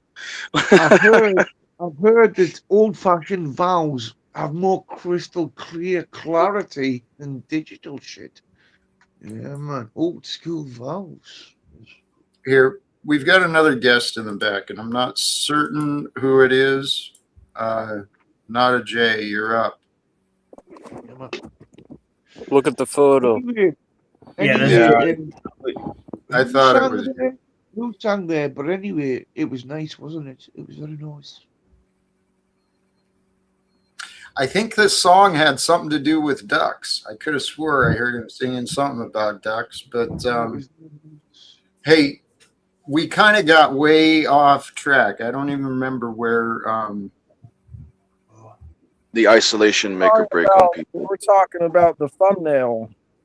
Yeah, that too. Oh, that's right. We discussing isolation and the thumbnail, getting trapped by beliefs and ideas. Can somebody tell the algae blooms in the reflected pool about separation and isolation because they keep connecting and make what blooms?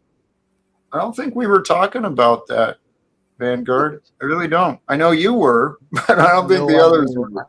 I know. I just wanted to drop that in there. My apologies. Sorry. All right. Hey, my theory is the micro is the macro. What's good for the one is good for the greater, right? And what will free our world from the corruption, the control systems. Someone was talking about this earlier. When we take the external corruptions and they become a part of us, the control mechanisms, it becomes our ego. We think it's us, but it's real controlling and limiting and bossy and cruel. Yeah, that's a fact. I've actually invented a name for this process called externalization of the ego, or mediation. Have you ever technology? Yeah, thank you. Have you ever been? Have you ever been? My guy, you mentioned it's externalized ego. So you talked about externalized ego, right? I mean, no, that makes me think that Vanguard, can you like literally just listen for 30 minutes without interrupting anybody? That'd be cool. Right. First of all, right, if you want to silence me, go ahead. But I'm not trying to silence you. You are silencing others by interrupting them. Have you ever been to a Las Vegas casino and how they Vanguard, control? you just talk over everybody all of the time. I don't gamble. Right. Vanguard. So seriously, I'm sorry to keep beating a dead horse, but seriously, Vanguard, you keep speaking over and you're bringing up random deflections from the topics that we're trying to discuss. No, my deflection wasn't a deflection. It's more of an inflection. Have you ever been to a Las Vegas casino about controlling environment? It's a completely different topic. It's like we're at a bar and we're all having a conversation, and this one random guy brings something else random, constantly interrupting. That's what we're dealing with, and it's a pattern of, well, it reveals a lot. I won't analyze and stuff, please. Dude, I used to work in Irish pubs, so there's a reason I enforce decorum. One, for the host, so for D&W's sake, for his algorithm's sake. Everything else is symptomatic, the politeness amongst ourselves. But when we're dealing with a conversation and somebody keeps walking in and interrupting everybody, in an Irish pub, when you do that, people break bottles and do things. So tell me which Irish pub you've not let anybody finish their conversation when they started. Oh, quite a few. I used to work in an Irish pub, homie. Don't get funny with me. Tell me about where you work. What part of Ireland? Which part of Ireland did you go to there, Tibby? You have no idea how many Scottish, British, Celtic pubs there are in Canada. You would be pub hopping for weeks on end. So you've never been to an Irish pub before? Okay. Vanguard. Do you know the third biggest demographic in Canada is Irish? Get out of here. And please. I mean, real Ireland. This is my Bro, mate. Just because we're not at the homeland because of the famine doesn't mean we're not Irish, you fuck. And you know what? This is completely off track once again, Vanguard. Seriously, brother. It creates a bit of like ebb and flow. Let's go back to the topic. Shut up, man. I'll fucking regulate this shit. Get the fuck out of here. If you want to know if he disrespects you so, it's in his belch. That's where it is. It's in his belch. Somebody mentioned the externalized ego earlier when you got interrupted. Can we? It made me. Sorry to interrupt. Can we come back to the externalized ego though in just a moment? Yeah. That's what I'm asking. It's like his point was pertinent. It made me think of how like MK Ultra type shit. If they can get you to believe in an image of your ego, if you value it, like how you are seen in the public eye, that's an externalized image of yourself, right? If they can get you to care about that, they control you. If you care what other people think, you're a slave, right? Absolutely, yeah. So, expand on that externalized ego thing, because that's what you made me think of when you said that. Well, it's like a mediation, right? When like you're driving in a car and then you're dumb to the people that are driving. You just know that you're in the car and it's you that's in the car and you're driving, right? So you don't know that other people are on the road, and kind of you tune out that they're people. You just see them as cars, right? So that's an example of that. That is a great frame of reference for psychology, to be honest, because some people literally just look at other people like they're NPCs, but some of them are going through very similar problems sometimes. Oh yeah. I agree. Yeah, there's Hey. been great books. I'm actually written on the a topic by Terry Turkle and others. Sorry, Jack. It's No, all right, Jack. Thank you. I do want to welcome I'm just Lindsay. listening. It's been a while. How Thanks. have you been? Please jump in. I've been good. I'm listening to the conversation, trying to understand exactly what they're saying about a perspective of yourself that's a third person perspective and NPCs. And I'm just trying to get a hold of what they're talking about right now. So how people view you and how you view the world, right? So say you're a celebrity, right? Every celebrity has a hidden life. What you see is their character. We're being shown. That's their third perspective, the character that has been carefully curated for their career PR campaign. Every CEO, like think DJT, he's got to keep his image good for his business and relations, right? Unfortunately, he's not doing very good at that. Sometimes when you find out there's dirt under the cover, that's when the ego death happens, because the death of the ego is the death of that third character. That's like who people think you are. Because if you're living a lie, that character grows. It's like an egregore. But the ego death kills that egregore. And then people are like, oh, you're nothing like you told people you were. Right. This is why Can we talk authenticity about wins the the day. id? What about the id? When we're talking about the ego, we must reference the id. Why? Why? Why don't you want to reference the id? Well, in the context of what he was saying, how is this relevant again? I'm not following your line of thinking. Ego, id, self-reflection. I mean, what's right? What's copacetic? What's honourable? What's decent? What's humanitarian? Not for greed or stealing and corruption. Okay. Wait. And I think there is something to be found in his ranting and raving, Jack. I mean, this is the thing. He's not a bad guy. He's really not a bad guy. He's just unrefined. Unrefined. I'm seeing that. And and I think if he's here and if he follows along, or if we can get better understanding of where he's coming from, maybe we can get more in line in the conversation. Because I think if I understood you right, Vanguard, what you were talking about was kind of the next step, because who was it? Al was talking about was the ego death, I think. Yeah, because so he sidewinded on a whole other topic, right? I don't even know what he was talking about. I'm trying to connect. Yeah, I know. Yeah, I know you're trying to drive your train next to me, and I'm like, we're in harsh terrain. Like, Is his name Al or AI? just Al. Yeah. Question for you. How do you know you're not just doing a performative character right now, even if you think you're speaking from true autonomy and integrity and without a care for what any exogenous forces are thinking? Well, that would That's a good question. You're in the Matrix. That would mean you're in the Matrix and you're still eating a fucking nice steak. How poisoned it ever may be. That actually is a good point. You don't even ever know. Maybe there's some kind of fourth perspective.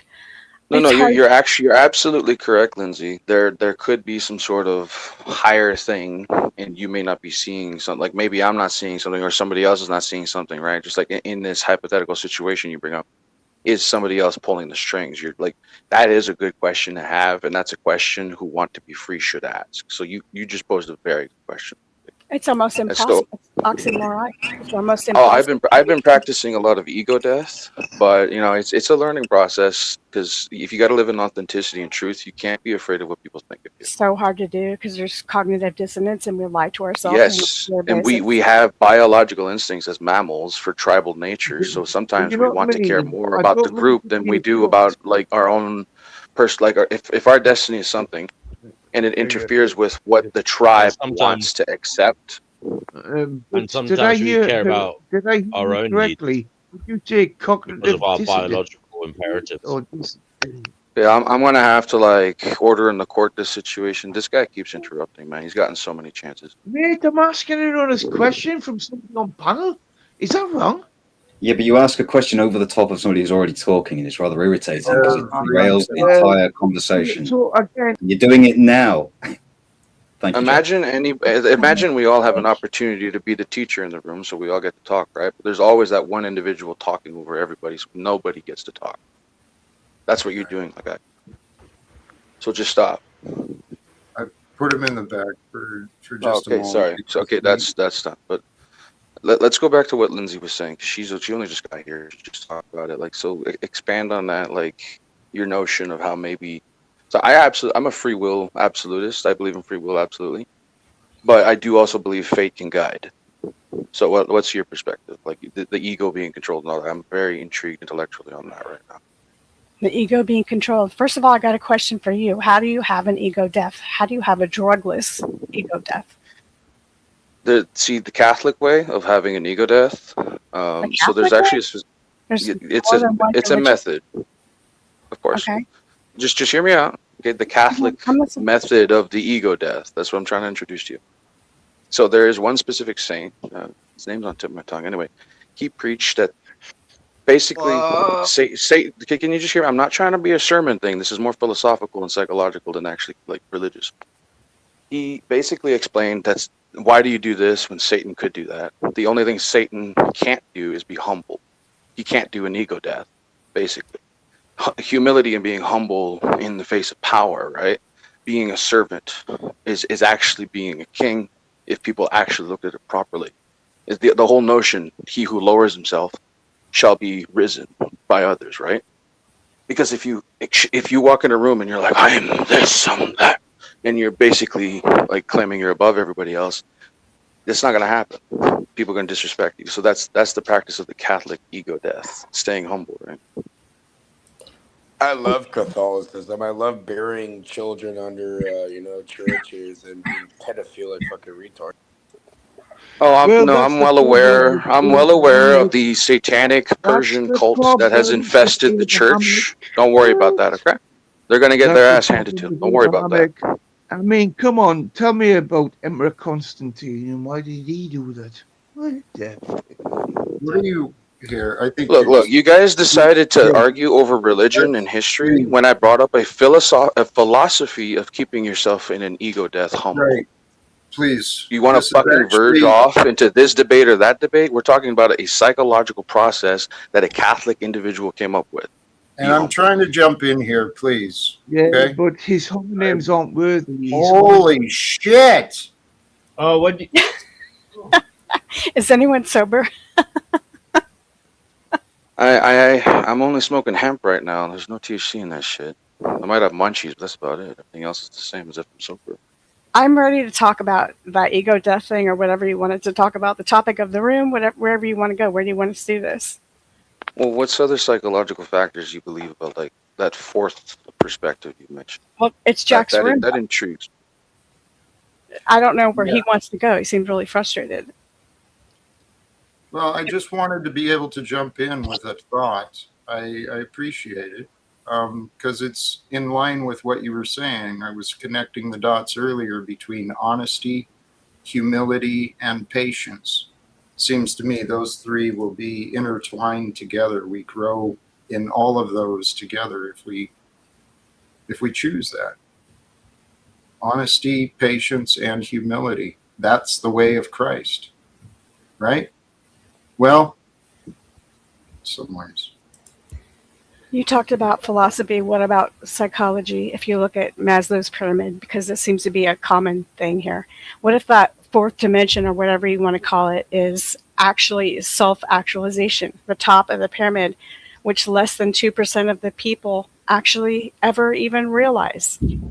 What if it's unattainable, ineffable? What if it's something like that? You know? So, Lindsay, first I'm going to say this, Lindsay. Forgive me for psychoanalyzing you, but it's in a good way. I can see your IQ is over 110. It's a pleasure to meet you. Okay.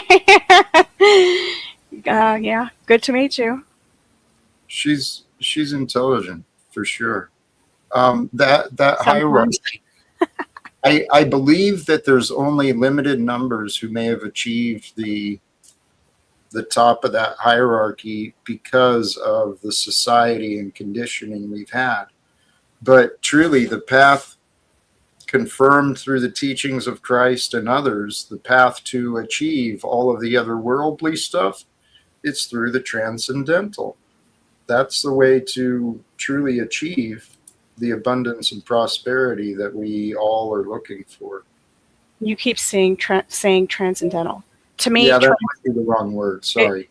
it's a little obtuse. It's a little abstract, but I think it means something different to everyone. Like when I think of it, I think of transcendental as being everywhere, in the trees, in the rocks. Like if some people say they believe in a transcendental God or that God is transcendental, it'll be like a Wordsworth poem where he is in all of nature, he, it, whatever. So what are you meaning by transcendental? Because I don't think that's it. Rising above the body. Transcending. Rising the overcoming the senses.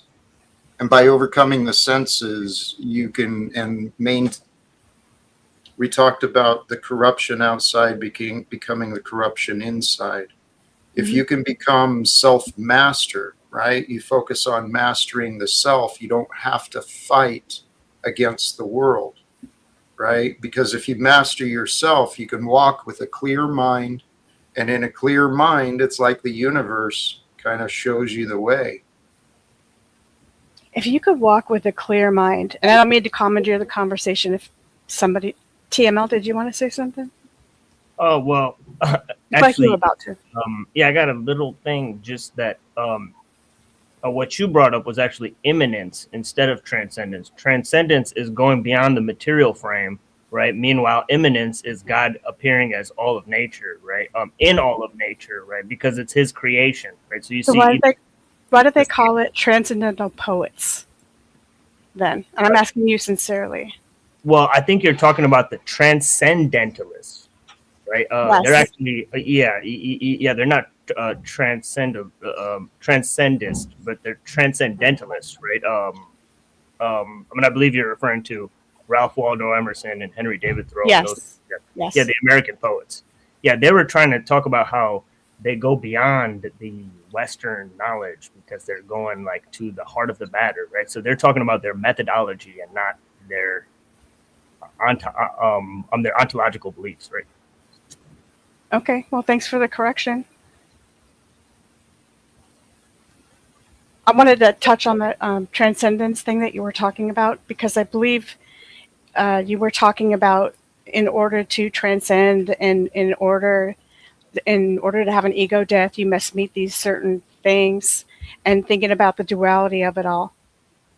And I hate dualities a lot of times because it infers that you have to have duality to understand something, that you have to have bad to understand good, or you have to have one thing to understand another, which I'm seems absolutely ecstatic by how you are out of the black and white lie, the duality lie. Most people never get there. So, pleasure to meet you again. Just, all right. Nice to meet you again. But this one, I'm going to go back on it because I'm thinking that in order for there to be some kind of ego death or transcendence, there has to be some pain. And the reason I say that is because the truth is painful. Or can be. The honest, clear truth. The time, for example, that you find out somebody doesn't love you, somebody important in your life. That's very painful. But you're also doing yourself a favor because it frees you up to move on and become more self-actualized and more realized as a person without carrying this extra weight or looking into something that is empty and you keep looking into that person or that thing. So wouldn't it involve facing some ugly truths in order to get to a lighter place, a healthier place? an actualized place. Well, you're not wrong. There are definitely dynamics that are toxic, and sometimes people need to move forward. It's survival. It's not like nobody can blame that individual for moving forward, right? Like the thing is, there's some people, they want to keep people in the illusion, and that's why, like, basically look at like a covert narcissist in a relationship. They basically want to make sure that they don't leave, like as you mentioned, if they leave and leave that baggage behind, because they'll feel like they're nothing. They'll literally feel like they don't, like, this is why people who actually love themselves, but not in a narcissistic fashion, but in a humble way, they're the most compatible. Like, the more honest you are, the brighter you are, and that's basically anybody. And you can see a lot of people are dark, and they're stuck in a duality, and they specifically edgelord. You know how an edgelord is always trying to be like dark and evil? They edgelord max, quite literally, because they're stuck in the binary. But then you also have people who are ultimately white knights who think they're going to save the day, but they're very naive. So there is no, they don't reach that gray matter point where they actually can operate on a higher psychological level and see the entire playing field. If somebody was going to make a decision on a 5D chessboard of reality, right? The whole world's chess, as Baldwin would say in the movie. People need to think about it. If you're gonna drop the baggage of like a bad love situation, but you love them deeply, that's Where are you going? what I'm going with. This is like sometimes the wolf has to cut. It's got to bite its own leg off to get out the trap. Okay. Peter, there's pretty one much rule in the. talking about. Can I I'm just reading a jump book. in real quick? No, let Can me I? jump Do you in mind? first. Let me jump in first. Not at all. Peter, I'm reading a book called The 48 Laws of Power by Robert Greene. And one of the rules in that book, one of the rules in that book that you're currently breaking is don't upstage the master. Jack is losing his patience with you. Be careful. What? What are you talking about? What do you mean upstage the master? We are individuals talking. What the fuck are you talking about? This is like a drop in 50 points of IQ. Actually, Yeah, but you're though, on there Jack's is show. some value You're in on what he's Jack's show. saying, because with me just sitting here, my show is not me. It's Oh, I'm not trying to take over anything. Don't I get know. that intent. I know you're not. We're having a conversation. I want to hear your opinion on this notion of abandoning a bad love situation, or maybe you really love that person. What's your notion on this, Jack? What's your psychology on that? I didn't hear the details to answer. What's your opinion on if basically Lindsay brought up a situation, right? Let's let her repeat that situation because she's the one who brought it up forth. I'm kind of hesitant to do that because first Vera wanted to talk, and secondly, Jack is getting pissed off, and I don't know why I mean, you got that eyebrow level that's in the orange or something right now, no? Or you wanted to talk or something. I'm just trying to share my thoughts. I know everybody wants to share theirs.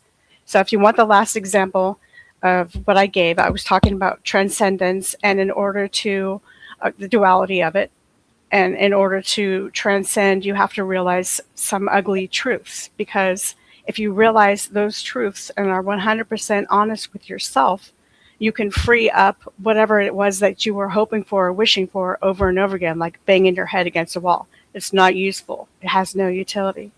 And so I was trying to relate that somehow to the more positive aspect that once you give up these things that cannot be found, that you are looking for in the wrong areas, you are able to make a wiser, better decision for yourself.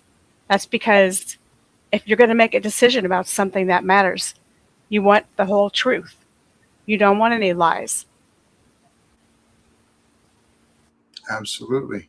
It's in the truth we find greater freedom. And if we're feeling limited and stuck, then it means that we've got something to learn or to let go of. Kenny, never outshine the master. You know what, though?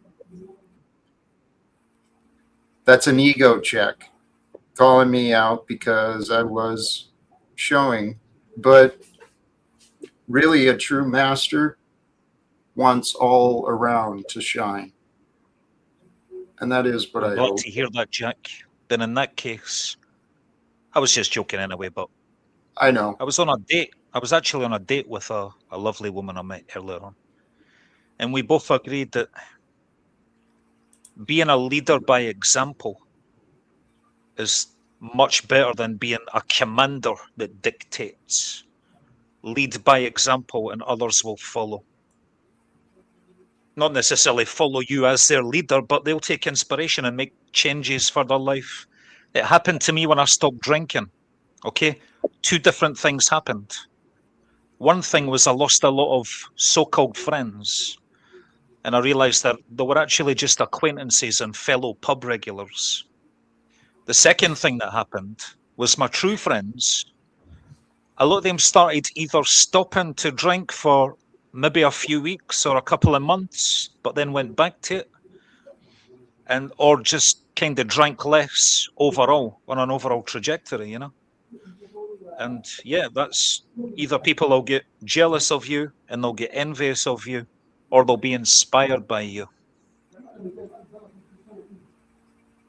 I love that. That is a great Yeah. example. And we do, as one rises, others rise. And really, if we work together, we can raise everyone together. And here, please, Verily has been waiting patiently. Let's see if she can jump in here. Please. Going to get my Not a food. That's What was that? Please continue. About a tick on me today. A proverbial tick, not an actual like blood.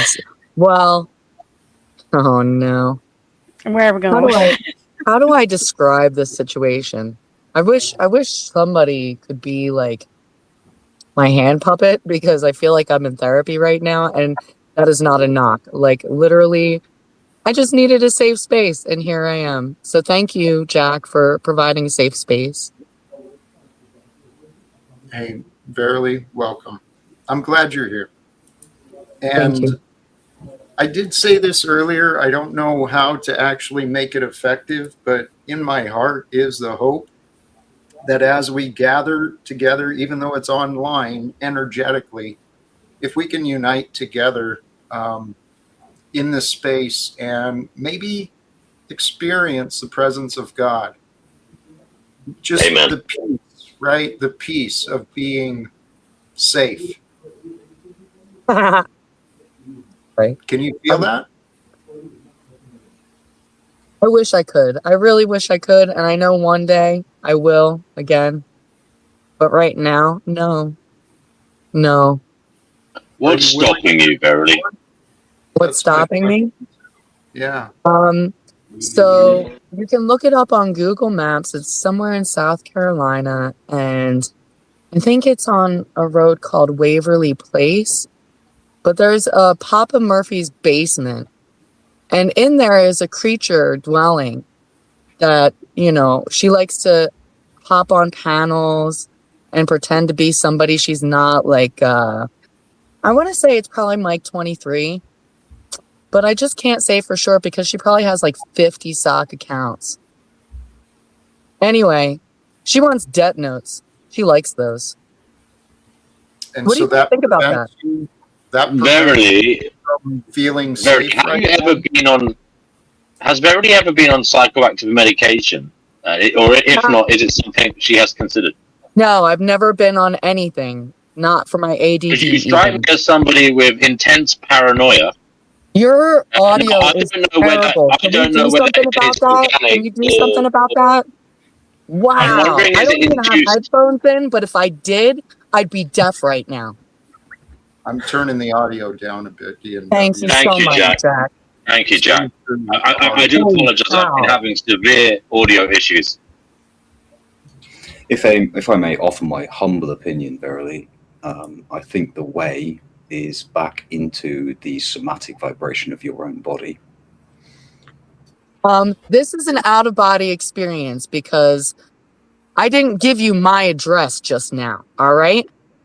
I gave you the address of a demon that's been haunting me for over 15 years, and I found her today. And I'm Hey. calling her out. I'm calling out the demon. I'm calling her Not a out right good on your idea, show, Jack. Barry. Not a good idea. No, you don't like that? Well, Should I wait? actually, Should I wait for some man to come It may save well me? end up such thoughts and such such thoughts and such actions may well end up having you pinned down and forcibly fed tranquilizers, sedatives, and Oh, being put really? in a street Well, jacket. maybe it'll be safer in not there do than that. it would be out here. Okay. Verily, Maybe I'd be verily, happier in there than I would be and out it's here in the possible. desert. Okay. It's possible, but there's also a possibility that you can feel safe right where you are, despite that demon I field could, but that's not being in the what's basement with a occurring blockbuster. currently. Can I hear from Set Scales? I haven't heard Set Scales speak yet. So what is the... You don't seem to be looking for answers. Are you just wanting Oh, to... I definitely found the answers, okay? And that is to confront your fucking demon. Who? Where is that? Verily, verily, verily. What demon are you referring to? I am trying to resurrect myself. Like John 5:24. Okay, but again, can you help make sense of what you're saying, please? Oh my goodness. No, I can't. Not for you. Maybe Not for someone me. else. Maybe for see, somebody so- else. Right. So then why are you here? If I'm a problem for you, why Because there are other you people up here other than you, Jack. Ah, You want me to hit the road? I can hit the road. You want me to do it right now? no, actually, Right now? Verity, You sure? Are you sure? Because I'll I'd do it. love for you. I would love for you. Just set Just that. did the big title ass of a Ray attitude Charles You want me to aside. fucking do it right in front of you? So you can see? I want you to put your attitude aside. Calm down. You want to see please. that it's No, loaded? shut up, Jack. She's been verily calm I'm down, being dear. real fucking serious. Like, what's up, Doc? I know I'm you about are. to go in the hole. Keep on digging. What are you looking careful, for, Verily. Verily? Verily, what are you looking for besides attention? You have already. No, This leave isn't her about alone. me. This isn't about me. It clearly Jack, is. she's in a bad way. because She's in a bad you're way, the- mate. She's in a bad way. I'm trying to communicate with her, DNW. I don't know if you noticed that. Okay. Verily, there's Vera. something. Vera is troubling. my name. You can call me by my name if you like. Thank you, Vera. So there's clearly something troubling you. Let's not have you carry it on yourself. And I don't mean that I don't know what to do to help. What can we offer you? And if it's not me, what can someone else offer to support you? You're in the right place right now. Some awareness and consciousness and a discussion.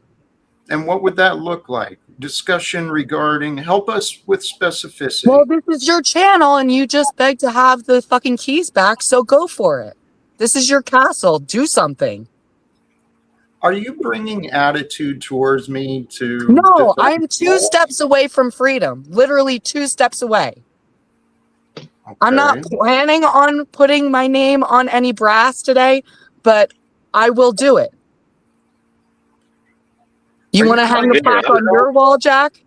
Are Do you want to hang trying the plaque on your wall? Tell you what, you're threatening behavior. No, right? I'm asking a question. I'm asking a serious question. And A what simple is- question at that. Mhm. But you can't give me a yes or no answer, can you? I can do Vera, anything. can I change the want. subject? Can I ask you, Vera, what makes you happy, darling? Beautiful. That's a Cleaning beautiful. my gun All right. makes me happy All right. in the morning. And other than that, Vera, anything else? Yeah, growing food that I can Growing eat food. safely. Nice. All right. You live in the Beautiful. countryside. Nope, I live in the desert. Oh, wow.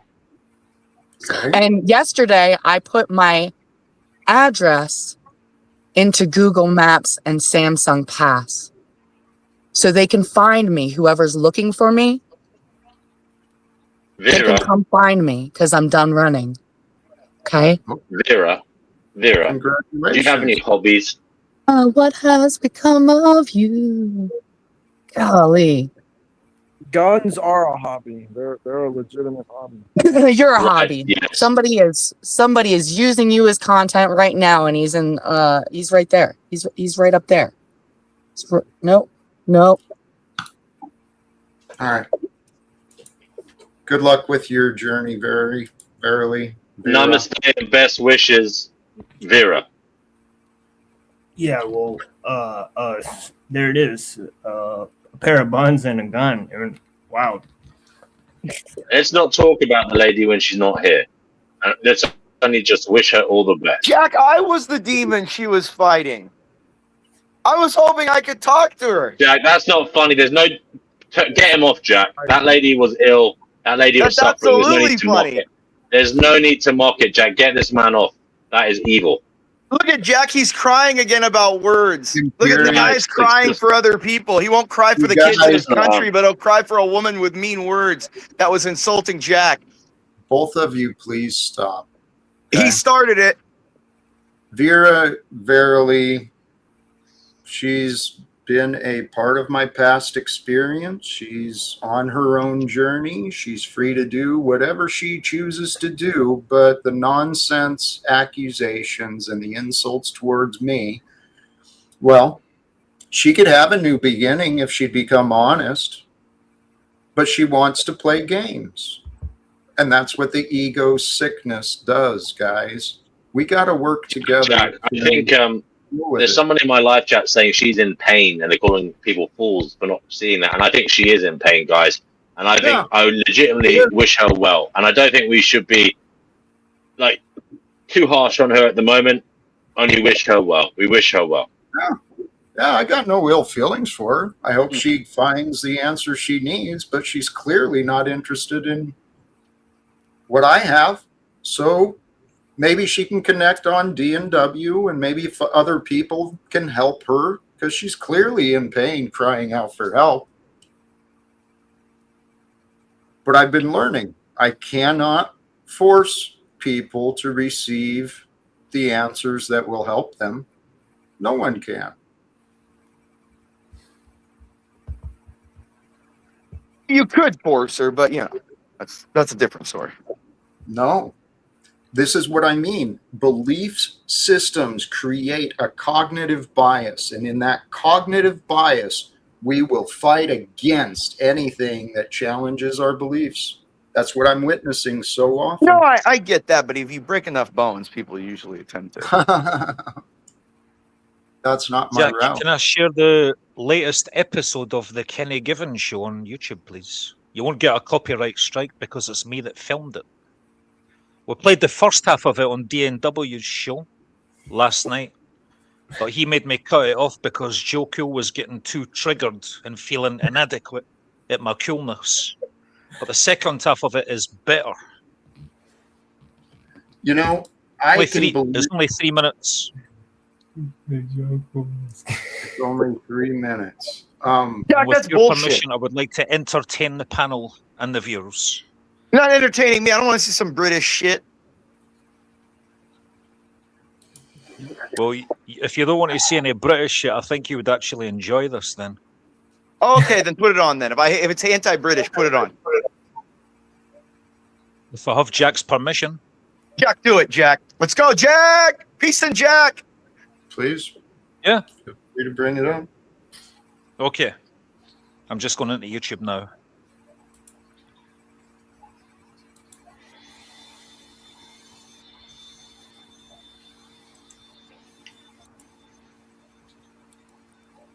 Oh, but by the way, Jack, I did want to say hi to my lover personhood. That's my girl. I love her so much, Jack. Her and I have, Jack, we have vertical and horizontal Olympics, Jack.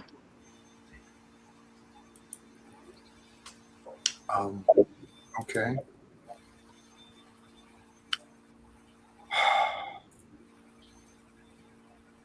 You know, this life experience we're sharing, it can be pretty tough sometimes. Let me know when it's on the actually, screen and I'll press play. I'll bring it up in just a second. Let me finish this idea. It's actually what we witness with Miss Vera Verily is what we were talking about before. In the desert, maybe she found some isolation and solitude, and maybe this is her period of being in the cocoon, ready for a breakthrough and a transformation. Well, she's Really in the help. desert like Jesus was. Remember, Jack? Like the 40 the days in the desert, Jack? Yeah, she is. She's in a time of testing and challenges, Jack, you know? I hope it works out for her, and I do hope she finds that breakthrough. Kenny, please lead us on. Any context you want to share? Yeah, it's Peter Ragnarok on my Bluetooth speaker dropping Kenny, truth, you're one of truth those. bombs You know on what I like? DNW's show while I'm marching with the American flag up No, I Whitehall like and this. through the horse scourge parade. Kenny, I like Here we this go. because I've been watching a lot of videos. Okay, I'm going to play it now. So could you please be quiet? Thank you. On a slightly similar thread to this topic, I've been meeting a lot of African women on dating apps, and a lot of them are Muslim, but they're pretty reformed Muslims. They're not like, they're not, very radical. You know what I mean? I see what you mean. Now, the thing is, there is a phenomenon amongst women who are Muslim, but also Western women in general.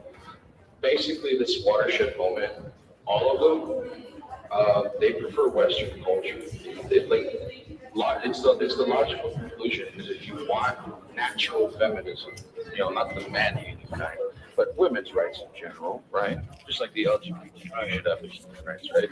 If we actually care about those actual left-wing core topics, Western culture, as in white people, need to survive. Culture is demographics, right? The West doesn't throw people off buildings, you know what I'm saying? And as much as Gazans are getting, blown apart, they still throw gay people off buildings, even though the Zionists are blowing them up. It still happens, and it's a shame. Like, so every gay Muslim who can't come out. Is that Trafalgar? Where is that? Right? Sometimes they allow refugees who are actually gay to come to the West. The capital of civilization. Like it's political asylum. No, I have no issue. What, Rome? I know a gay London. refugee from Iran. Oh.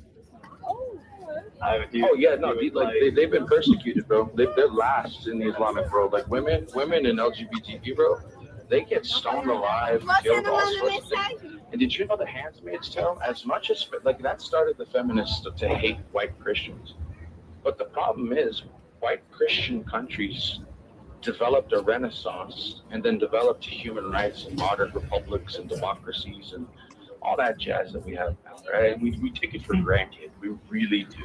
And the logical conclusion I came to is there's nothing racist about it. It's one culture that is very zealot is collapsing. I actually predicted that many Muslims are seeing visions of Jesus, and many Muslims are becoming secularist atheists at the same time also. Well, a lot of them back home are actually becoming secular, but the ones who immigrated, they're the radical ones. So these It's actually, if you know, I'll get to that I call later. them reformed only because I don't know what the word would be for not extremely strict.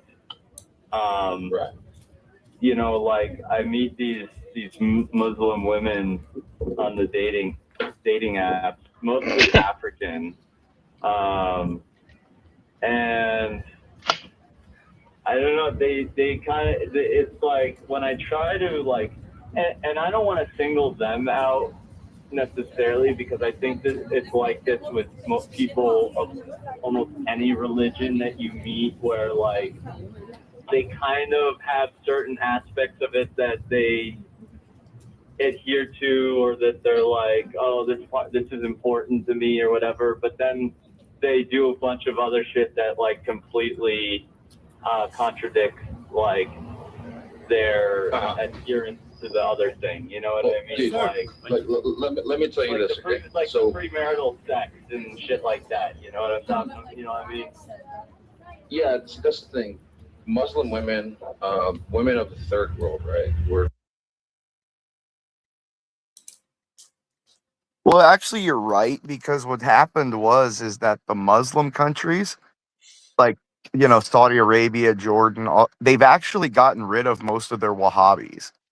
Do you guys know like what a Wahhabism is compared to versus is like a lot of what we're dealing with like the terror, all that stuff is Wahhabism, which is like a subsect of Islam, and a lot of what their governments did was pretty much wipe all them out, because the Wahhabists will fight against their own like royal families and destabilize it, and their royal families aren't going to allow that. Like the House of Saud has been around for 1,000 years. So it's and the thing is they got rid of their Wahhabists, and all the Wahhabists came to the West because we let them, and that's why we have all the problems, Jack. Is Wahhabism a subsect of Sunni Islam? It's Yeah, a form of Islam. It's a form of Sunni, but it's a form it of also Sunni Islam that's created in the 1900s. Yeah, it's a Abdul Wahhab was his yeah. name.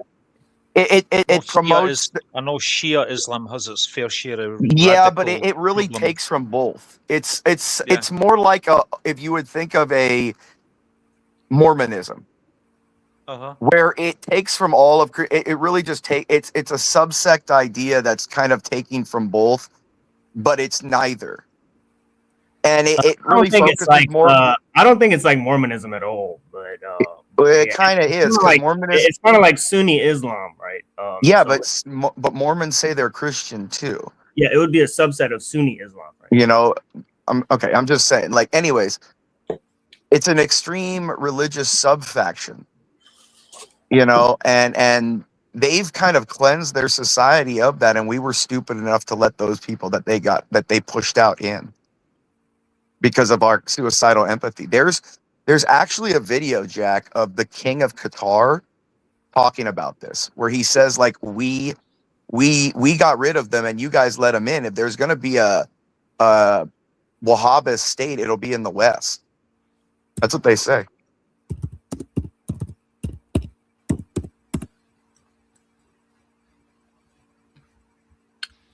That's what'll happen unless people choose to change things. I'm suggesting that we are the people who can choose to change things. Only we can control our destiny, Jack. Only us. No one can save us. No one can. It's us. We have to choose to be proactive, Jack. We the optimists, Jack. Like, for every barrier, there's a breakthrough. For every challenge, there's a way to overcome, Jack. But we have to actually want to do it. People have to want to, Jack. Like you just saw with a lady. You have to want to. Well, the only want that is really important is the desire to become honest. See, it's when people aren't honest, that's when they get the excuse to work themselves up and then start spinning down the drain, ready to cause violence and hurt self or others.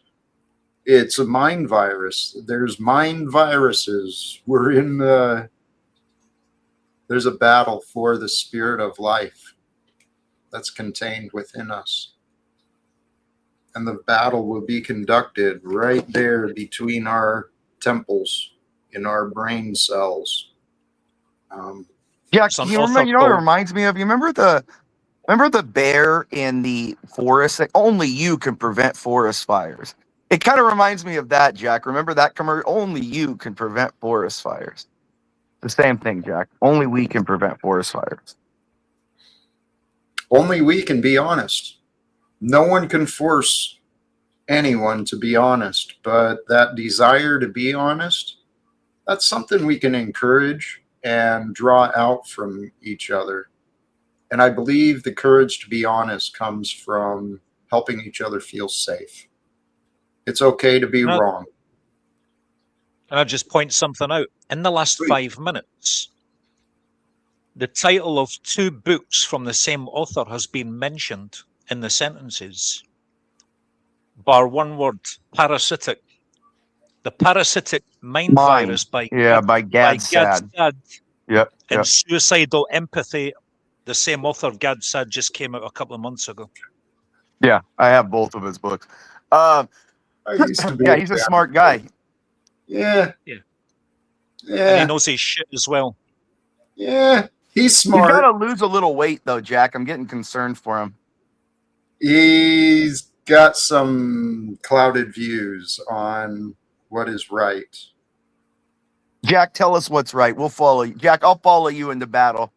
You're my Jack. You're my Alexander. Come all ye faithful and kumbaya. That's what Jack's going to say. No, Jack's gonna run into the breach. Into the breach, Jack goes. He'll be the first one to go into the darkness and spread the light. Jack, you're like He-Man with the sword. I have the power, and all the light comes out, Jack. I do actually want to go into the Den of Vipers and address the sitting members of Congress and the White House. I would love to stand in front of that group of people, have some conversations about righteousness and leadership and authentic authenticity and integrity. What would you say to them, Jack? It's time to stop lying, and it's time to stop enabling the liars that you're working with and that you've become. Can we do a mock interview? I'm a senator here, Republican, of course. Tell me, what am I lying about? And how do you know it's a lie? Because I know you can do better. You've been finding excuses. Both parties have been finding excuses to focus their attention on defending old practices and attacking the other side. One point at a time, please, sir. You said that I'm lying. What have I lied about that's you think is untrue? And if you know the truth, then what is that truth? Well, there's many examples of the lies. The fact that we have such corruption visible in the White House and in this war industry, the fact that the United States Give me an Congress, example. yeah, the continuing funding of the militarization of the state of Israel while it is actively conducting terror operations and genocide upon civilians. Objection. We'll have no anti-Semitism in the House. Well, that's your claim of anti-Semitism. I actually love all people. I simply oppose brutality and tyranny. Matter of fact, I'm anti-fascist quite proudly. Okay, so, but where is the lie, though? What's the lie? The lie is their self-importance, the belief that they know better than the American public, the belief that they have loyalty to corporations and lobbyists and not the actual constituents, you know, those single moms and dads, or the so the poor right, people, okay. the people. Interesting. Kenny, the real idea I want to have, I mean, if there's ever a way to have this happen, I want to talk to the politicians, the Republicans, the Democrats, to remind them that behind the Republican and Democrat hat, they're Americans. And behind the American hat, they're actually humans. And all of us humans on Earth, all around the world, we're all sharing this time together. And all around the world, there are millions, if not billions, of people who are sick and tired of taxation and wars. Okay, Jack. Let's say I'm Pete Hegseth. I'm the Secretary of Ooh, War. even better. What would you like me to do differently? Pull Give me your some head out of advice your on ass. foreign policy. Pete Hegseth, pull your head out of your ass. Stop lying, right? You're not an actual leader. You're not inspiring. You're not encouraging. You're actually a warmongering tool for the military-industrial complex. Do better. By doing what? What would you like me to do? I'm going to momentarily put you in charge of American foreign policy. What's your plan? Peace. By all measures of diplomacy and negotiation, peace is the purpose. If we can't if the administration cannot negotiate peace through diplomacy, then we've got the wrong people in the wrong positions. You don't think we've tried to open diplomatic pathways with Hamas? Nope. What makes you think they want to listen to diplomacy? Well, what makes you think we can be diplomatic with a terrorist organization funded by the you have to IRGC understand, in Iran?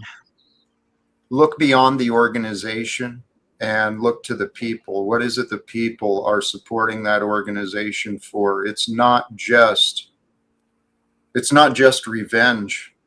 I mean, those people in Gaza, they are the American Indians fighting against the colonizers in many ways, right? And America is supporting the colonizers once again, moving in.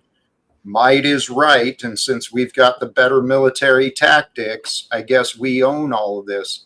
And Israel is expanding itself. They're completely destroying the homes and towns of people in Lebanon right now. What the hell Jack, is if you're going on? calling, let me get back on one point you made there, that Israel are the colonizers. Don't the Jews have heritage to the land of Israel going back to 3,000 years ago, before the times of Jesus Christ, back in the time when it was called the 12 tribes of Israel and Canaan's land and Judah and Sumeria? No. Actually, they do. There's always been Jews in the land of Israel. He knows that. There's What been would that Jews. have to do with what they're doing today anyway? Sorry? What would that have to do with what they're doing over there today anyway? Would that justify their actions? Yeah, because have you heard of the Roman Empire? I mean, Kenny, that's not a good reason, because like my ancestors came apparently from the very southern tip of Africa. I can't go down there and set up shop very easily. Now, Kenny, what is interesting though is apparently they did buy land. I believe in the 40s and 50s. Is that right, people? So they literally owned land. That's the more contemporary and pressing issue. Sorry? Jack, I feel like I'm listening to like an "Are You Afraid of the Dark" story about the Jews. Like they're the scary boogeyman. I don't, you know. Yeah, there's a story in the Bible where they went into captivity in Babylon. So, at least the entire span. But of the Bible. I don't really care about their ancestral homelands. Kenny, they did actually buy land, didn't they? They set up businesses. They built a community. Correct. Well, the That's what really matters, right? Most of the land They the Jews legitimately acquired. did they take over the land by force or did they buy it? Well, they Most of the land was acquired through purchases from absentee landlords. There you go. Yeah. Jack, the only reason I'm not talking about the. area of I'm Palestine. not It was like talking a about going into West Bank. I'm talking about the state of Israel, how it came to be, the modern state of Israel. It was identified in the Balfour Declaration. Prior to that, I believe it was controlled by the British.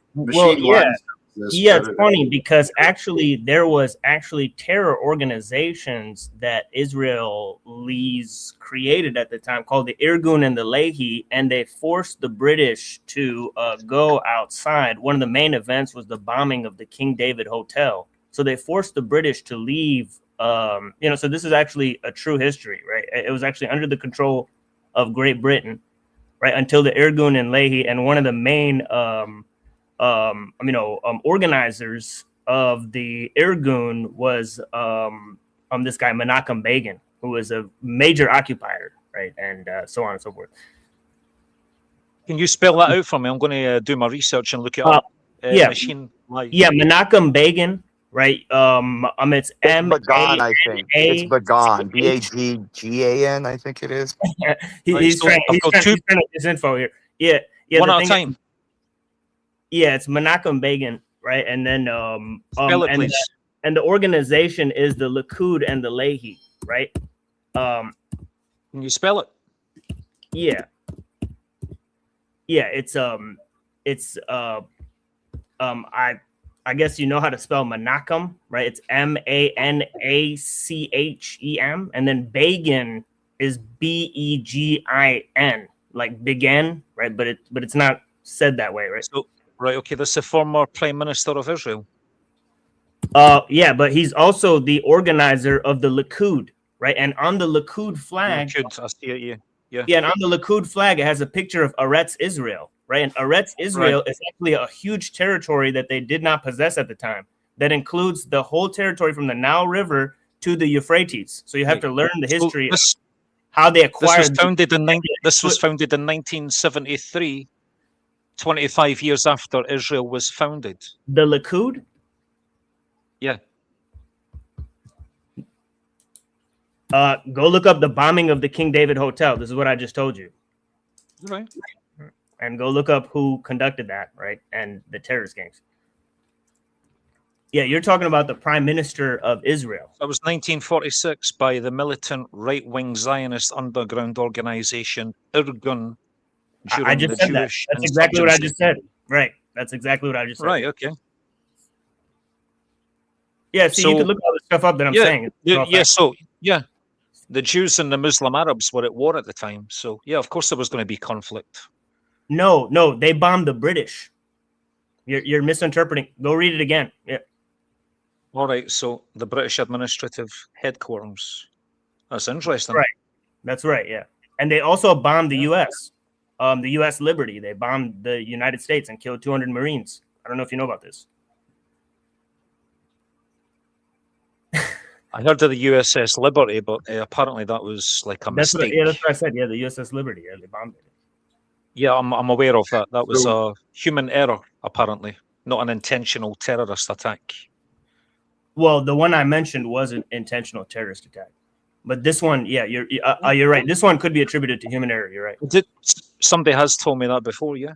But yeah, I'm not saying that Israel are completely blameless and do everything correct. I never said that before. Yeah, that's fine. Yeah. Yeah. With regarding what about the view, Kenny? Let them all fucking go at it. We don't have to get involved. Well, here in the U.S., the Americans are involved because our representatives have certainly picked a side. I think it's a legitimate view, though, Jack, and it's something I'm toying with. Like, why the fuck should we be getting involved with what all these other fuckers are doing abroad? Let them at it. May the best man win. I actually think we should bring the states together and reform. I can tell you why that's very dangerous, D&W. What you're proposing. Because the jihadist mantra is today the Saturday people, tomorrow the Sunday people. They have no intention of stopping at Israel. They would spread to Europe just like the Ottoman empires would. And then we'd have to push back. That is a good point. That is a good point. That's one I hear a lot. And it's also, it was a kind of concern. Iran, they had this kind of eschatology where they thought bringing about the end of human civilization was a good thing in their religion, right? Let's go! I believe I'm right in saying that. That's part of their eschatology. Am I wrong? It seems like you have a lot of like pro-Zionist on the panel. It's interesting display. No, I'm not actually pro-Zionist at all. Like, you kind of just are. Yeah, you kind of are. Why are people Zionists? No. I, to be quite frank, I don't like any of you guys. Oh, you like me the most. Don't lie, D&W. I don't like any of you foreigners. I'm sorry. You should all be British. You should all be. I would like to go out and make the whole world like Europe. Right. You like the Muslims. You won't throw them out. That's been a This disaster. book I recommend everyone to read. It's called The Palestinian Delusion by Robert Spencer. There's a better one called Clash of Civilizations. Yeah, and you should read the book called Clash of Civilizations. It's a very as well. Israelophobia, the newest version of the oldest hatred in the world, and what to do about it. This guy's fully brainwashed. It's crazy. It's fascinating, but this is today's world. There's lots of information to support whatever belief you find. I would just say any group of people who thinks they are inherently spiritually better than everyone else and aims to manipulate the world to position themselves in a way that is far ahead of everyone else is inherently dangerous and should be treated as such. Doesn't matter who you are. What if you're just a demigod like Jack who controls the weather and like Jack is just the shit, dude. I'm thinking 3 hours is more Jack, than no, let's enough. I need to take another shot here before you go, Jack. Why? I think it's time That's to start. quite sadistic.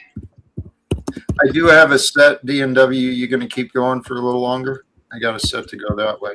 Jack, If tell I can D&W find to a let me on will- this panel, Jack. Tell him to let me If I on can so that I... find- What, If D&W? I can find the will to continue, Jack, you know, it's been a hard D&W, one. you're Jack. going to let It's been me a hard on, or you're going to have Jack, the will... Jack, you've done very well, Jack. You've done very well. All things D&W, you're going to considered. do very well with my foot up All your ass. things considered. Thank you. I appreciate that. I appreciate you, Jack. You too, buddy. Any last words from you, Imperius? My last words are this. D&W, you're going to let me on that panel. I'm going to grape you for like 100 years. And then, Jack, you know, you gave me a great, you know, incentive for the day here. Jack, I feel just the short time we've been on, I feel I have a positive energy. I'm ready to go out there and conquer the world, Jack. That's what you do for me every day. Curious. Yes, sir. Did you apologize to D&W for calling Ra's al Ghul the N-word on his show? No, I think that was justified. But Jack, I love You thought you. it was justified. It was to call justified, Ra's- 100% justified, I 100%. want to mention how strange it is to mention graping another man for 100 There's nothing years. wrong with that, That's sir. a serious, There's that's a nothing serious- wrong with that. That's a normal that's a occurrence in serious- today's age. Get to 2026. That's a serious Jack, I level love you. I'll of talk to you soon, Jack. on- Personhood. Make sure you wear that red lacy thing tonight. Have a Jack, good one, Jack. Thank God for you, Jack, because if it wasn't for you showing us a window of sanity in America, people like Imperius would be poisoning the mind of us neutrals looking in and observing what the fuck is going on in America. Because it looks like a box of crazy fuckers, you know, all rattling this way and that, chaos all over the place. But Jack is at least some semblance of sanity amongst that atrocious set of circumstances. So Jack, thank God you're here is all I'm saying. Because if we just had Imperius and his like, you know, we'd be in deep, deep trouble. But Jack Talcott is here, guys. Jack Talcott's gonna save the day. Jack Talcott for president. All right, I'm going to start wrapping up. We'll meet you over at your place, or do you want to stick around here, D&W? It's up to you. Yeah, we'll go over there. Don't worry, it's running right now. Much love. We'll be send it over. reconnecting soon. Blessings. Is it continue in the same studio, or do we have to log out and then rejoin D&W's YouTube channel? He'll have a different link. He'll have a different StreamYard link. So you want to Jack, lovely chatting with you, and have a good evening, sir. Enjoy your weekend.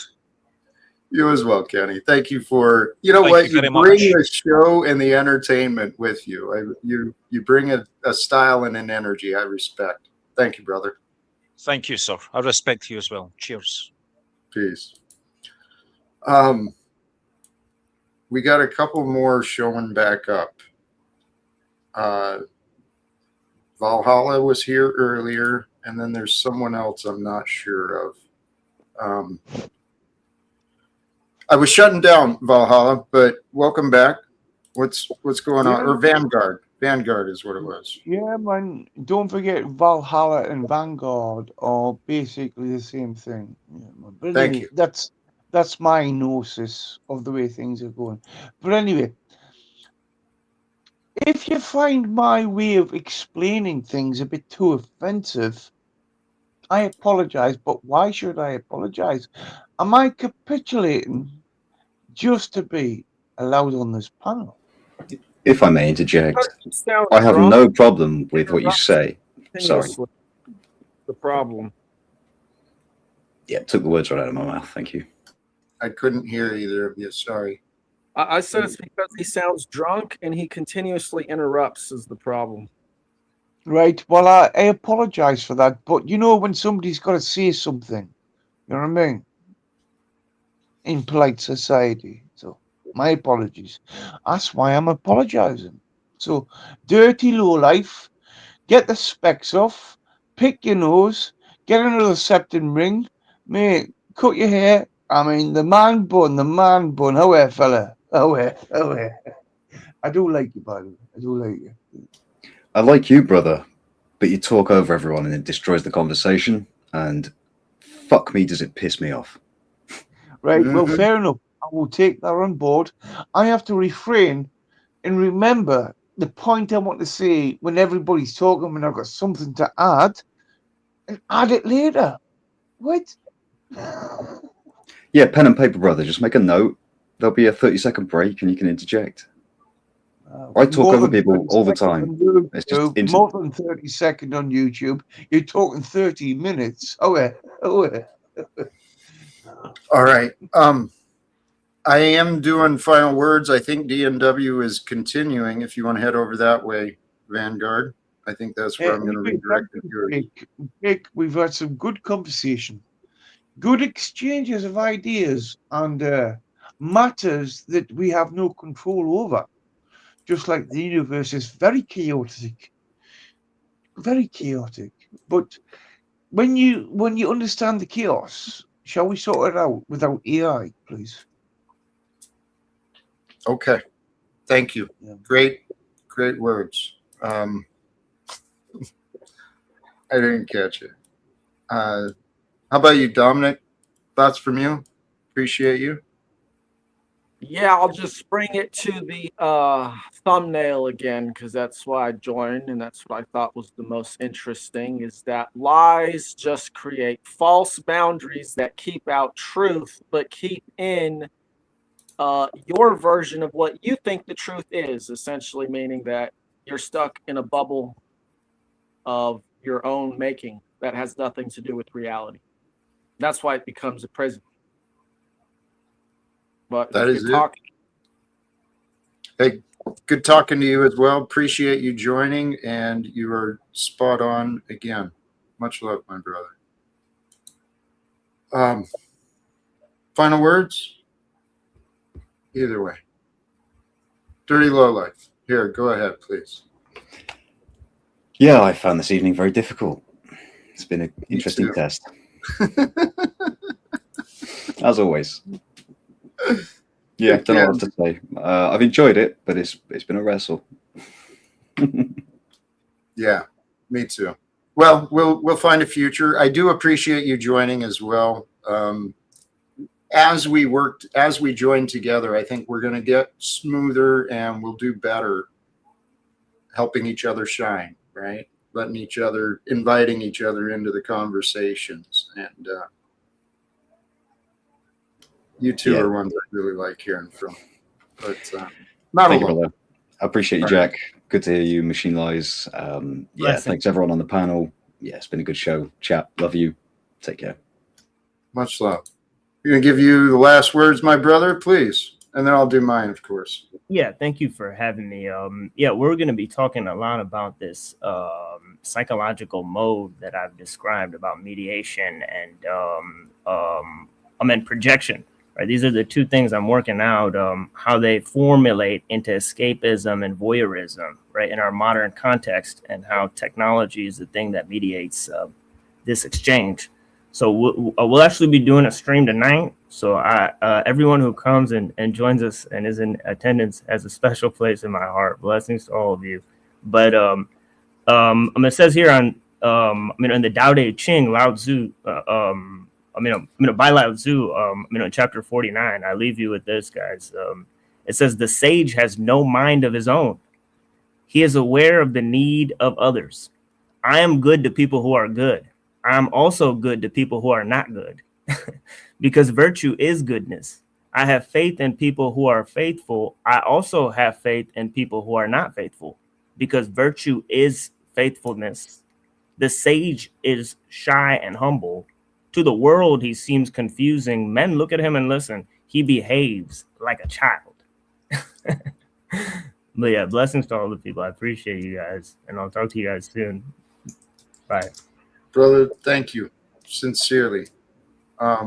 Dropping the wisdom as always. I just dropped the link for your upcoming stream later tonight, 9:15 East Coast, tentatively scheduled right now. No, we're going to be on at that time. We're always on it just at that time. So yeah. Beautiful. Beautiful. All right, my brother. Thank you for joining. Sincerely, folks, check it out. We check out check out the guests, check out your life, check out whatever you can, whatever gives your heart a little bit of spark, a little bit of curiosity. Feed your curiosity, grow your curiosity, seek to learn, right? With honesty. Greater honesty means truly recognizing, what do I not know? I might think I know something, but what do I not know about what I think I know, especially those things I know that, get me upset inside or make me feel small inside or angry or weak or upset. If there's something in there, see what more you can know. Because if you can become truly honest about your weaknesses, about your strengths, then it gives you a better chance of growing, moving past your weaknesses, developing your strengths, incorporating and growing new strengths, greater talents. All of those things are available to you as you focus your mind on the right path. Okay, and the right path I found, bring that mind straight to heaven, right? Bring your mind, your center of your focus, unified, single. What is it? Yeah, you let your mind be single. Unify your mind and your heart together. Don't be twisted and torn in different directions. Be one with the truth, because there is freedom in the truth and with the truth. So seek to be in the truth and with the truth as you move through your day authentically, humbly, patiently, gladly, with love. That's my goal, at least. I hope it comes through. Brothers and sisters, you do you. Till next time, thank you again, sincerely. Choose love. Peace for everyone. Walk with faith and live without fear, of course. And if you follow the raid over, share some love and support wherever you go. Peace and love. Till next time.